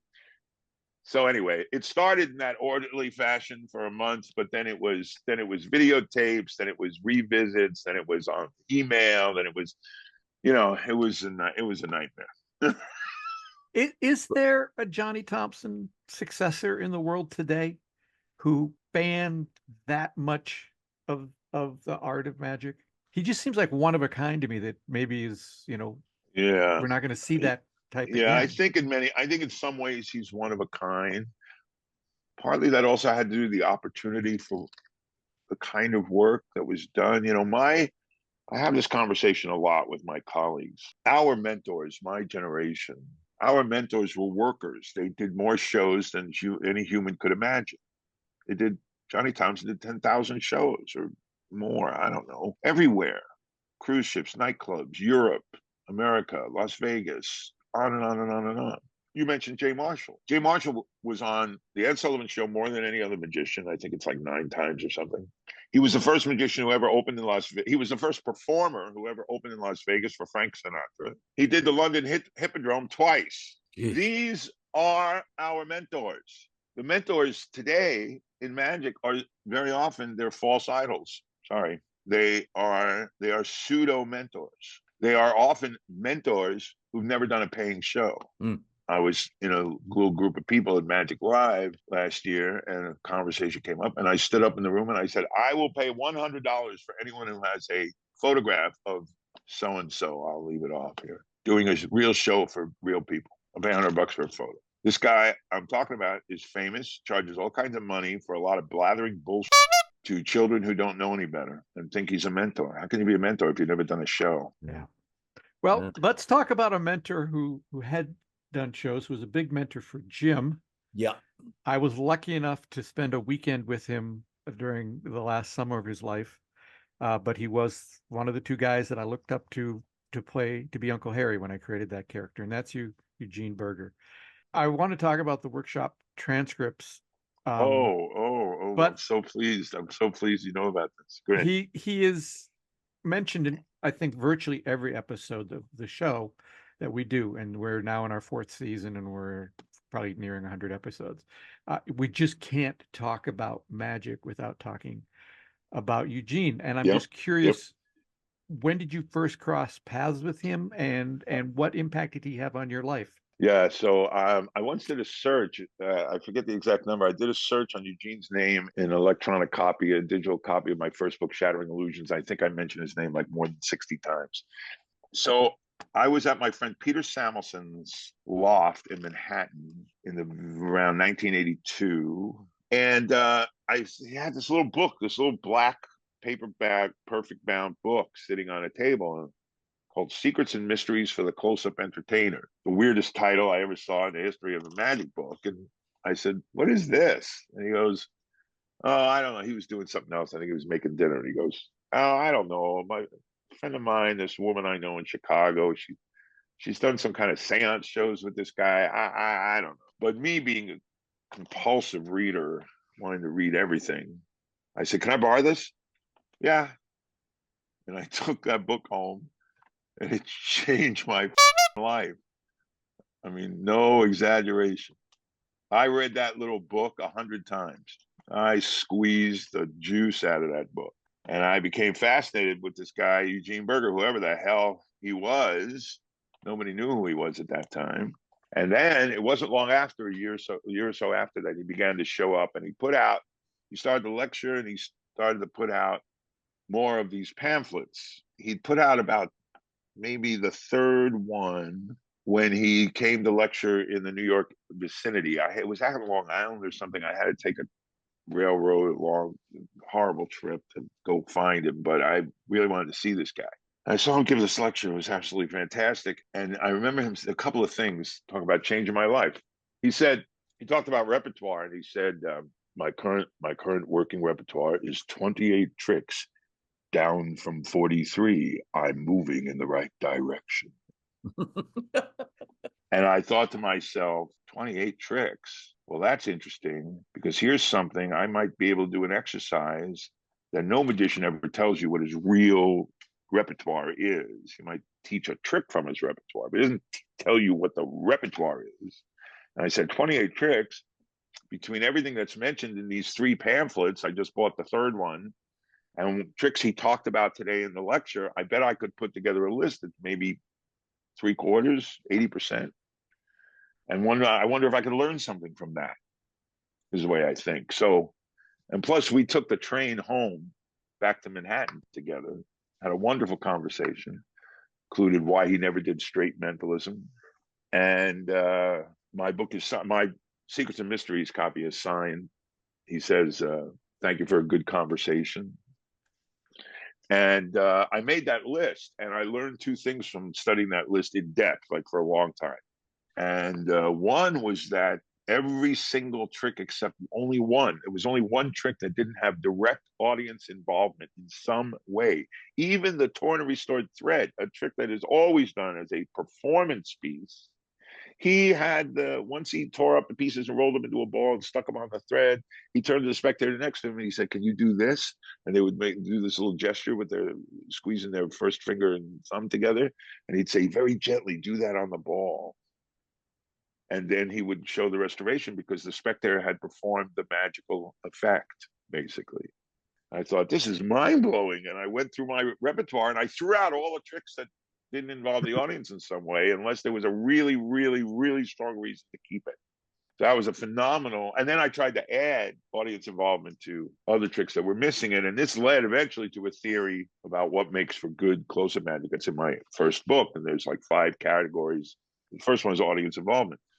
And then I learned another deeper principle from it, which was that there were I'm into visual magic. If you watch my card magic, if you watch any of my clips on YouTube, it's extremely visual. There's all these, color changes, all this kind of visual, eye-popping, eye candy stuff. And I realized that in Eugene's work, there were only 2 or 3 actual effects could be called visual, because, card and matchbook, for example, which is one of my favorite tricks, and I started off on my path towards my routine, inspired by Eugene.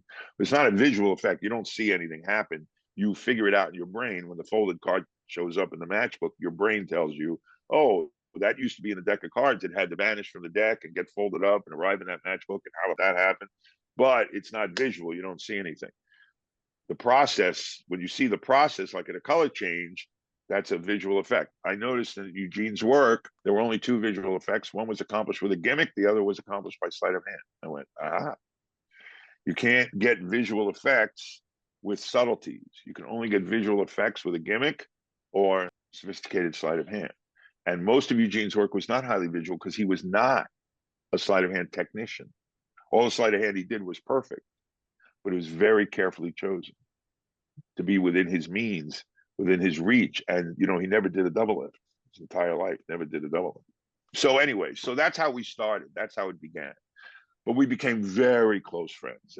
And he was a help to me in many ways throughout my life, as a friend, as an advisor at times. And we spent countless hours, hundreds of hours on the phone, late night calls, gossiping, talking about magic.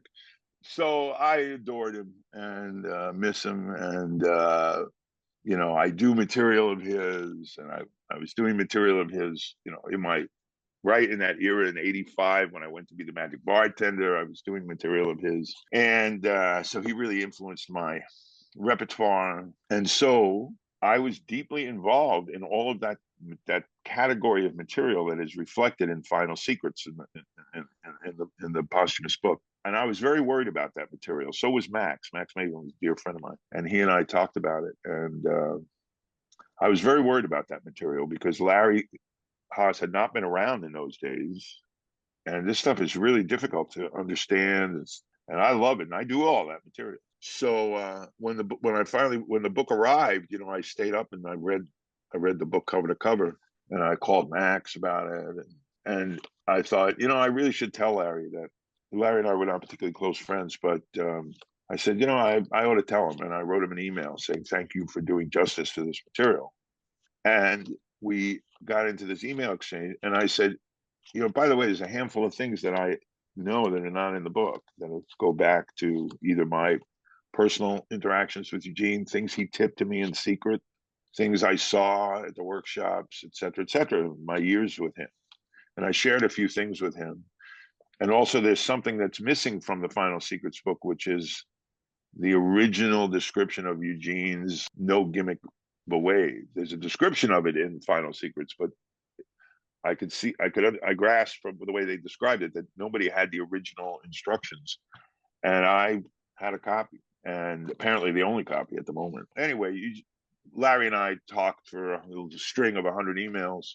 And then, and I also had a recording. I had found a recording on only half. The half is missing, but I have a recording of one of the workshops. And he already had a recording from someone else, from Bill Evans. And then another recording showed up, or two more showed up, and he ends up with like 3.5 recordings of the workshop. And this, combined with our conversations and so on, 3 months later, he came back to me and said, you know what? I think maybe there's another book here. And not to just make a book for the sake of making the book, but that if I just transcribe the workshops, then for serious students of the subject matter, we have Eugene's words explaining it, not me explaining it, Eugene explaining as he really explained it. And I said, I thought that was a great idea. And he asked me if I would contribute something, and I wrote an essay for it. And I'm really happy for it, because I'm happy for Eugene's contribution to be recorded. I'm happy for the instructional value of it, but I'm frankly also happy because I'm not the guy who is typically associated with Eugene's name. Eugene in later years was in mystery school and all of that. Everybody thinks Eugene and Jeff and Eugene, and we forget, I think, now, even in honoring him, we forget that the bulk of the handful of the really killer books, Mastering the Art of Magic, which is a collection of all the first pamphlets in the first years, which is a book I assigned to all of my students. And then Performance of Close-Up, Experience of Magic, and Craft of Magic, whatever, those 3 hardcovers. Those books, which are his best works, he was a worker. First and foremost, Eugene Burger was a worker. I booked Eugene. I flew him down to Florida once for a gig. It was one of the hardest, toughest conditions where I brought in like a dozen magicians, some from LA and some from around the country. I had the budget, and I booked him, the hardest conditions, because he was a worker. He did card tricks for paying people in real world conditions. His methods were practical and effective. His effects were miraculous. And I think we forget, we're in danger of forgetting that. He was a big part of my work, my life. Yeah. No. When John asked the question about, is there anybody today, you kind of are in that position that you have access to have seen some of the greatest magicians who ever lived, actually saw them, Yes. learned from them. That's a unique place that you are in. So are there, other than, let's say, Dai Vernon, Johnny Thompson, and Eugene, who we've already kind of touched on, are there other magicians that, living or dead, that you would say, boy, I really admire their work, what they did and how they did it? Oh, it's endless. There's 71 pieces talking about that in the Take-Two series. I mean, I grew up watching Slidini and Al Goshman. Al Goshman was one of the probably 2 greatest close-up magic entertainers I ever saw in my life. The other would be Del Rey. But I knew Goshman somewhat, and one of the most profound experiences for me was when the first time I worked at I performed and lectured at the Magic Castle, which is 1988, I think. On Friday afternoon, Vernon showed up at my show. I tremble now. Now to think of it, and I dropped my thumb tip, no joke. And And I was nervous, man. My hands were shaking, and I came. You did a couple of lunch. That was, I think it was Saturday afternoon, Friday afternoon, the lunch shows, and I came out to the bar and I apologized to him. I was sorry, and he was, no, it was really good. It was really good. I liked it. I liked it. I said, no, I can do better than that. Would you come back to the show? Come back to the show. Oh, I don't need to come back to the show. It was really good. I liked it. You know. Well, he comes, and then I come out to the next show. They introduce me. I walk out. There he is again. And you know, and I was a little better the second time, a little calmer the second time. And later in the week, I walked in one night to the club. This is self-aggrandizing. I apologize, but I'm really talking about the nervousness of it and how uncertain I was. And I walked into the club, and then one of the hostesses from the front desk came chasing in behind me, and I thought, oh, what have I done wrong? I've broken a rule. And she said, I just wanted to tell you that the professor came up to me and told me that I must come and see your show, and he never does that. He almost never does that. So I thought you might like to know that. Oh, wow, right? But even though the reason I'm telling you this, even though that was profound for me, nevertheless, the greatest single compliment I ever received in my life was that same week when Al Goshman showed up in my room and watched the show. And show's over. There's a knock at the dressing room door, and I open the dressing room door, and it's Max, who's a dear friend of mine for over 40 years, and who, all right,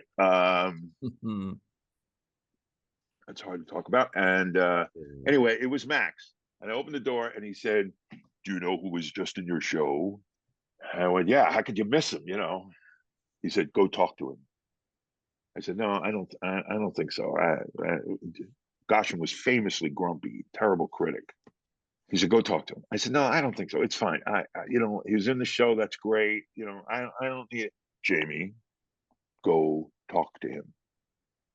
Okay.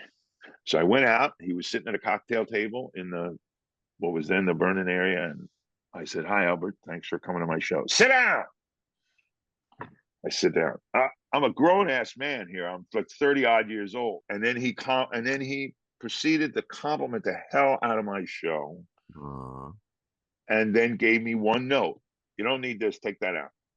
And it was a thing that was a kind of a gag thing and not a magic thing. And he was like, "You don't need that. The magic's really good. You don't need it." And I took it out the next show. And then the next time I was at the castle, I performed at the castle a year later or something. He showed up again with his companion, and again, knock on the door. I open it. It's Max. He goes, "Do you realize that Albert just came back to see your show a second time? He never does that." I said, "Yeah, that's pretty great." He goes, "Go talk to him." I said, "No, I talked to him last time. It's fine." You know, Jamy. I walk out. "Albert, thanks for coming back to my show." "Yeah, I just wanted to bring her in. I thought you should see your show. That's it. We only came in to see your show. I'm going home." wow. That's two great. pretty good That's not compliments in 1 week. That's Amen. It's not, well, I was the best compliment I ever got in my life, because he's maybe the best magician I ever saw when you add it all up. So yes, the longer answer is, or the shorter answer, I don't know, is yes, countless. I can tell you, you know, and completely out of my category. The first time, the greatest illusionist I ever saw was Richie Hardy. And the first time I saw him was at Top of the Gate in Greenwich Village. I had no idea what I was in for. And he does the opening, and as he's handling the props, as he's taking it apart to reveal the trick, you know, it's this quick transposition. It's visual, it's done to music. And he is hurling. He's not tossing the props to his assistants. He is hurling the props to his assistants, and he is not looking. I'm looking at this going, holy Jesus, these guys must get injured. They must go to the hospital. And, you know, it was one of the greatest shows I ever saw in my life, because the hard part of illusions is convincing the audience that there's some connection between you, the performer, and what's happening with this big apparatus very often, you know. But when he levitated that girl off the floor, this layer of smoke, and his music is rhythmic and playing, and he's doing this timely gesture that my dear friend Lance Burton took as inspiration for when Lance years later did the levitation, different method, and Richie Hardy is doing this thing, and he's doing this gesture, and he's getting her to rise, and it's all in the music, and he looks like a toreador and whatever. And you just knew that God forbid if somebody walked out and grabbed him by the arm and made him stop doing that, she was going to crash to the floor. Oh, that's awesome. That's awesome. All right. So I think I have two more questions if you have the time. Okay. Two more Sure. questions. Yeah, I absolutely have the time. Okay. So yeah, I'm fascinated by the James Randi Foundation and the Yes. $1 Million Challenge. And I know you're on that committee. And I'm fascinated by that whole, that's what led me to Eugene, not that particularly, but my fascination with spiritualism in his book. Did you read my book, Conjurer's Conundrum? No, but I think I should.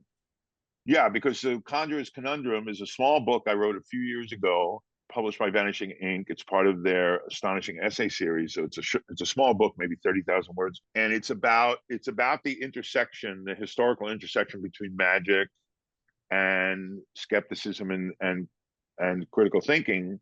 And the first half of the book is about that history, and the second half of the book is about my history with it. Well, I got to get that book then, because that's what led me. Spirit Theater is what led me to Eugene in the first place. Oh, yeah. So we had a great time. I'm one of three people who did a theatrical seance in the U.S. in the year after the release of the publication of Spirit Theater. And there were 3 shows around the country. They were all inspired. We weren't all doing directly Eugene's show, elements of Eugene's show to varying degrees. And I did mine in Washington, D.C. that year. Well, I reached out to Eugene. There's I've told this story a couple of times on the podcast, so I'll try not to make it long. But I walked into our magic store here in downtown Minneapolis, Eagle Magic, and the owner of that magic store said, "Hey, a book just arrived that you've been waiting for your whole life." And he showed me Spirit Theater, and at the time it was $50, and it was like, well, that's all the money in the world. I don't have that. Right. I went to a poker game and happened to win. I came back the next day, bought the book, read the book. He was right. I'd been waiting for it my whole life. Long before, this is 85, I think, would be about right, November of 85. Sounds about right, yeah. And long before you could Google somebody or anything like that. Right, sure. So I called 411 in Chicago and said, I'm looking for the number for Eugene Burger. Yep, here it is. And so I just cold called him and said, I read your book. I'm really interested in doing your show. I'm wondering if you've sold the rights to anybody or who I would contact in order to perform your show. And he said, who is this? And I told him, and he said, I'm just walking out the door. Can you call me in a week? And I said, yes, of course. And so I called him in a week, and he said, right, yes, I'm just going to the dentist.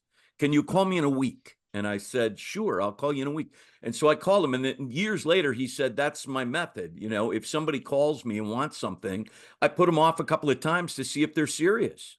And so then I called him back, and we talked for a while, and eventually he said, I'm going to give you permission to do the show on these 2 conditions. I don't want any money, but what I'm going to ask is you, not being a magician, have to come to Chicago, and we're going to talk about what you're going to do in your front half of the show.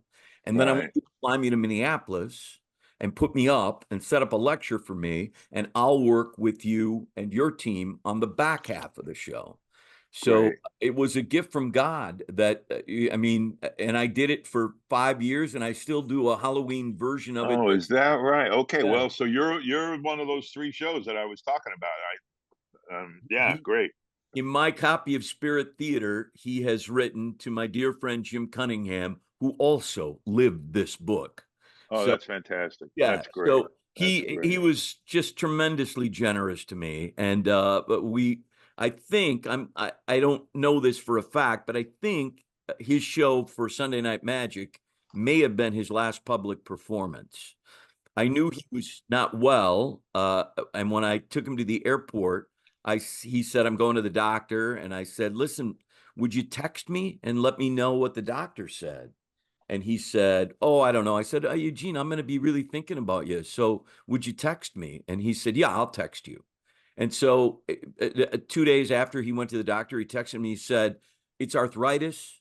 I'm going to get some physical therapy and everything's going to be fine. And a month later, I got a call from from Derek saying, I don't know if you heard, but, and so that he was dynamite for me. But that James Randi Foundation, James Randi came through here. In fact, I have a force book that I bought from James Randi that occasionally will use.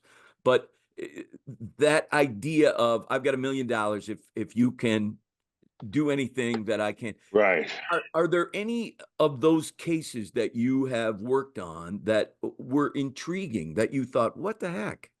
No. So just to clarify, the $1 Million Challenge was retired when Randy retired, and then and is no longer extant. And then the James Randi Educational Foundation did not shut down, but the foundation still exists, but it only exists in very, very small version, which is that it quietly gives grants to people doing good work, and that's all it does. It's sort of like the MacArthur Awards in a way. Anyway, so that's behind us. But yes, I was on the $1 Million Challenge committee along with a handful of other key people who were not necessarily the faces of it, but were deeply involved behind it, notably Chip Denman, who was a statistician, and you can't do those tests without a statistician. But this question, which is a common question about, did anything ever interesting show up?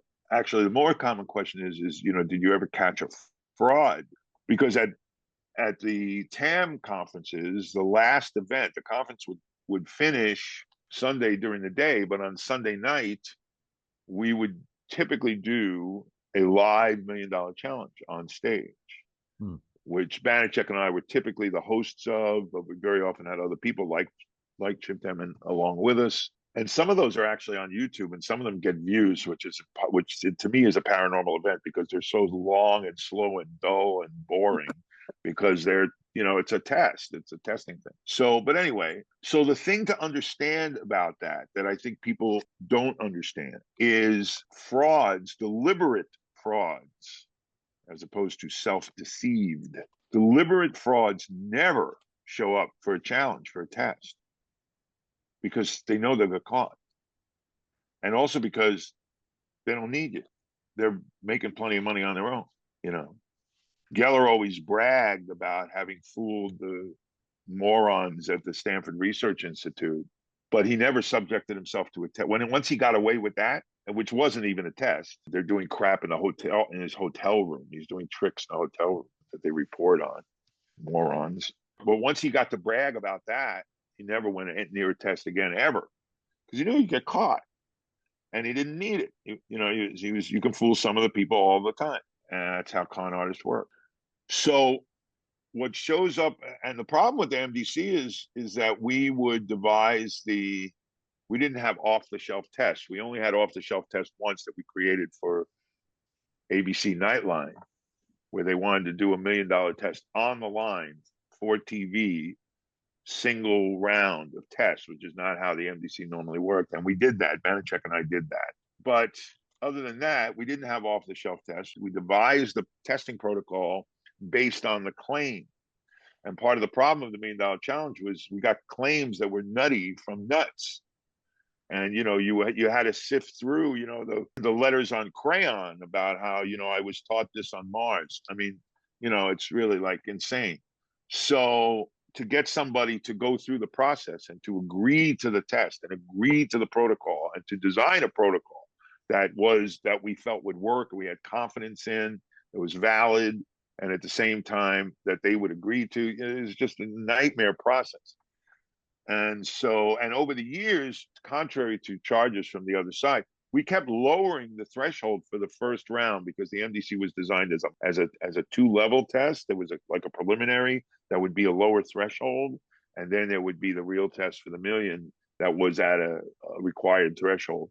And we kept lowering the threshold on the preliminary test. The live test was the preliminary test to see if we could get somebody to pass, but nobody ever did. And in almost all cases, and it's hard to know for sure, you can't speak for sure what's in another person's mind, but in almost all cases, we believed that we were invariably testing people who were self-deceived. And who believed, and the classic example of this is like dowsing. Dowsing works on the ideomotor response. You're actually moving the sticks, but you don't believe you're moving the sticks because you're not moving it consciously and you're not aware that you're moving the sticks. And in fact, you'll deny that you're moving the sticks, but you're moving the sticks. And we know we're moving the sticks because dowsing is easy to test. Because first we run a preliminary where we show you where the gold or the water or whatever the hell it is. And wonder of wonders, then they go across it, the sticks cross, and oh, we found it. And then we do the double blind and nobody knows where it is. And then the results are approximately the prediction of random chance. And then they go, I don't know, I was having a bad day. And we see, and every test becomes, Banachek and I always talked about this, every test becomes a demonstration of the mechanism of cognitive dissonance that's wired into human brains to help us cope with the fact that we have consciousness on the one hand, but we make mistakes on the other because we have all of these biases, cognitive biases that are also wired into our brains. And so we have to cope with that. And in doing the test, we would just literally watch people recover from the failure. And they invariably afterwards, after you ask them in advance, did you agree to the test? Yes. Is this a fair test? Yes. How do you think you'll do in the test? I'm going to get the million. Then you have the same interview afterwards. And they say, it wasn't really a fair test. It's not exactly what I do. I was having a bad day, blah, blah, blah. That's how cognitive dissonance works. So no, the bottom line is, no, I never saw anything interesting. No, I never saw anything that I found questionable or possibly paranormal. And no, we didn't catch frauds because frauds don't show up for tests. Okay. Yeah. The whole subject matter fascinating to me, and I'm going to get your book. You will like my little book. I will. You will like my little book. Absolutely, I will.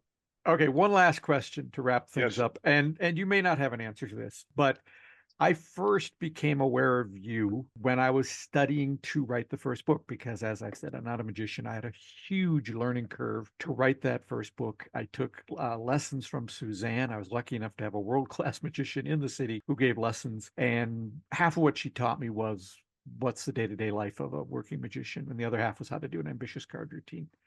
So I did a lot of reading of books. And one of the things I came across was an article in the New Yorker about a magician named Jamy sitting on a plane teaching a kid how to make some card moves. And fascinating article. That kid is 29 now and working on his PhD. Well, that was a seminal piece of research for me starting, because there's kind of a built-in history of magic within that article. He touches on a lot of different things besides talking to you. Yes. But in that article, you said at every moment in the history of magic, there's an anti-magician to go along with the mainstream magicians. And I'm just curious, Jamy, is there an anti-magician working today? At the moment, not really. I mean, the last of the anti-magicians to come to the forefront was David Blaine. And Blaine was revolutionary. Bottom line, he transformed how we watch magic on television. Prior to David, the formula for the annual magic special network TV special, which was sort of formulated by Doug Henning and then adopted and refined and advanced, if you will, by David Copperfield. But it was the same fundamental kind of idea. It was mostly stage magic. It was stages of Las Vegas sort of as a model, big mega trick at the end, one close-up trick in the middle. And that's the way we did it. And Blaine undid all that, threw all that out. And as someone, so I've done a fair amount of magic on television, and I've been involved both in front of the camera and behind the camera. I've been behind the camera as a writer, producer, director, magic designer, whatever, worked with Penn and Teller in that capacity, among many others. And I've done a fair amount of magic in front of the camera. And so the thing you discuss when you do that kind of work, the thing that we're always discussing is credibility. How do you convince the home audience that what they're seeing is real and it's not just a camera trick, it's not just creative editing? And in the old days, it was the celebrity host who would come on at the beginning of the show and, James Earl Jones would say, I solemnly swear that everything you're about to see is exactly what you would see if you were in the live studio audience. And that was true. Blaine turned it around, and as credibility, he pointed the camera at the audience. And the credibility is the audience going, and that's the credibility factor. Now, the funny thing about that is it had a couple of revolutionary impacts. Number one, it finally made close-up magic gave close-up magic a way to become the feature magic of television magic. That was a new thing. And that is what led, I believe, to a show like Fool Us, and to the fact that there's like 15 close-up venues around the country now featuring close-up magic. I think that all stems from Blaine, but it also actually gives you a little more room to cheat. Ironic as that may be. But I'm not saying, I don't mean by that David routinely cheated in his shows. He did a bit in the early days, but I'm an admirer of David, and his impact was profound. And he was absolutely the anti-magician. He's a guy in sneakers and a t-shirt, out in the street, in a lot strewn with trash, in a boom box, apparently, where of course all the good-looking girls hang out, as we know. Of course, the beauty of that is that he was selling. I wrote a very, very, very long essay about this called "In Search of Street Magic," because street magic used to mean, that term, we'll just put this aside, used to mean busking, which is a professional form of performance, of gathering a crowd and doing a show. We still do that.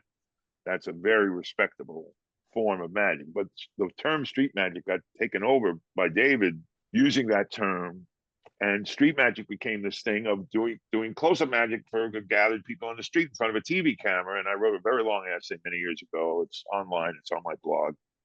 Basically said there's only 5 magicians in the world that do street magic. And you can tell because there's a camera crew following them around.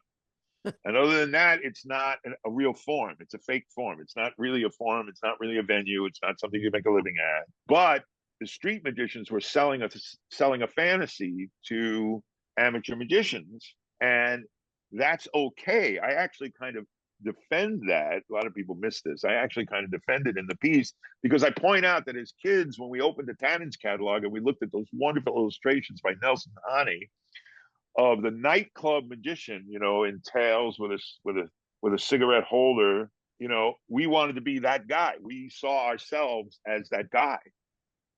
Well, now there was a generation of young magicians who saw themselves in Nikes and a t-shirt, wowing all the screaming pretty girls in the abandoned lot in the urban environment. So anyway, he was really an anti-magician. There's no question about it. And I don't really think there's been one since. I think it's really interesting. As I mentioned, Fool Us has been very valuable because it has raised the audience's appreciation for the fact that magic is fundamentally an interpretive art. It's like the Great American Songbook. It's not the singer, it's the song. That's the message of Fool Us, which is interesting because Penn Jillette produced a film you're probably familiar with called The Aristocrats. It was produced by Penn. It was directed by my friend Paul Provenza. And the whole message of Aristocrat, I was around, I saw 9 cuts of The Aristocrat. And the first one was like 3 hours. But the whole point of The Aristocrats is, it's not the song, it's the singer. That's the message of The Aristocrats. That's the message of Fool Us. And I think that message has gotten through to the point that it's perhaps there's a connection here. I don't know. It has subdued the need or the likelihood of an anti-magician. Doesn't mean we won't have another one. We will.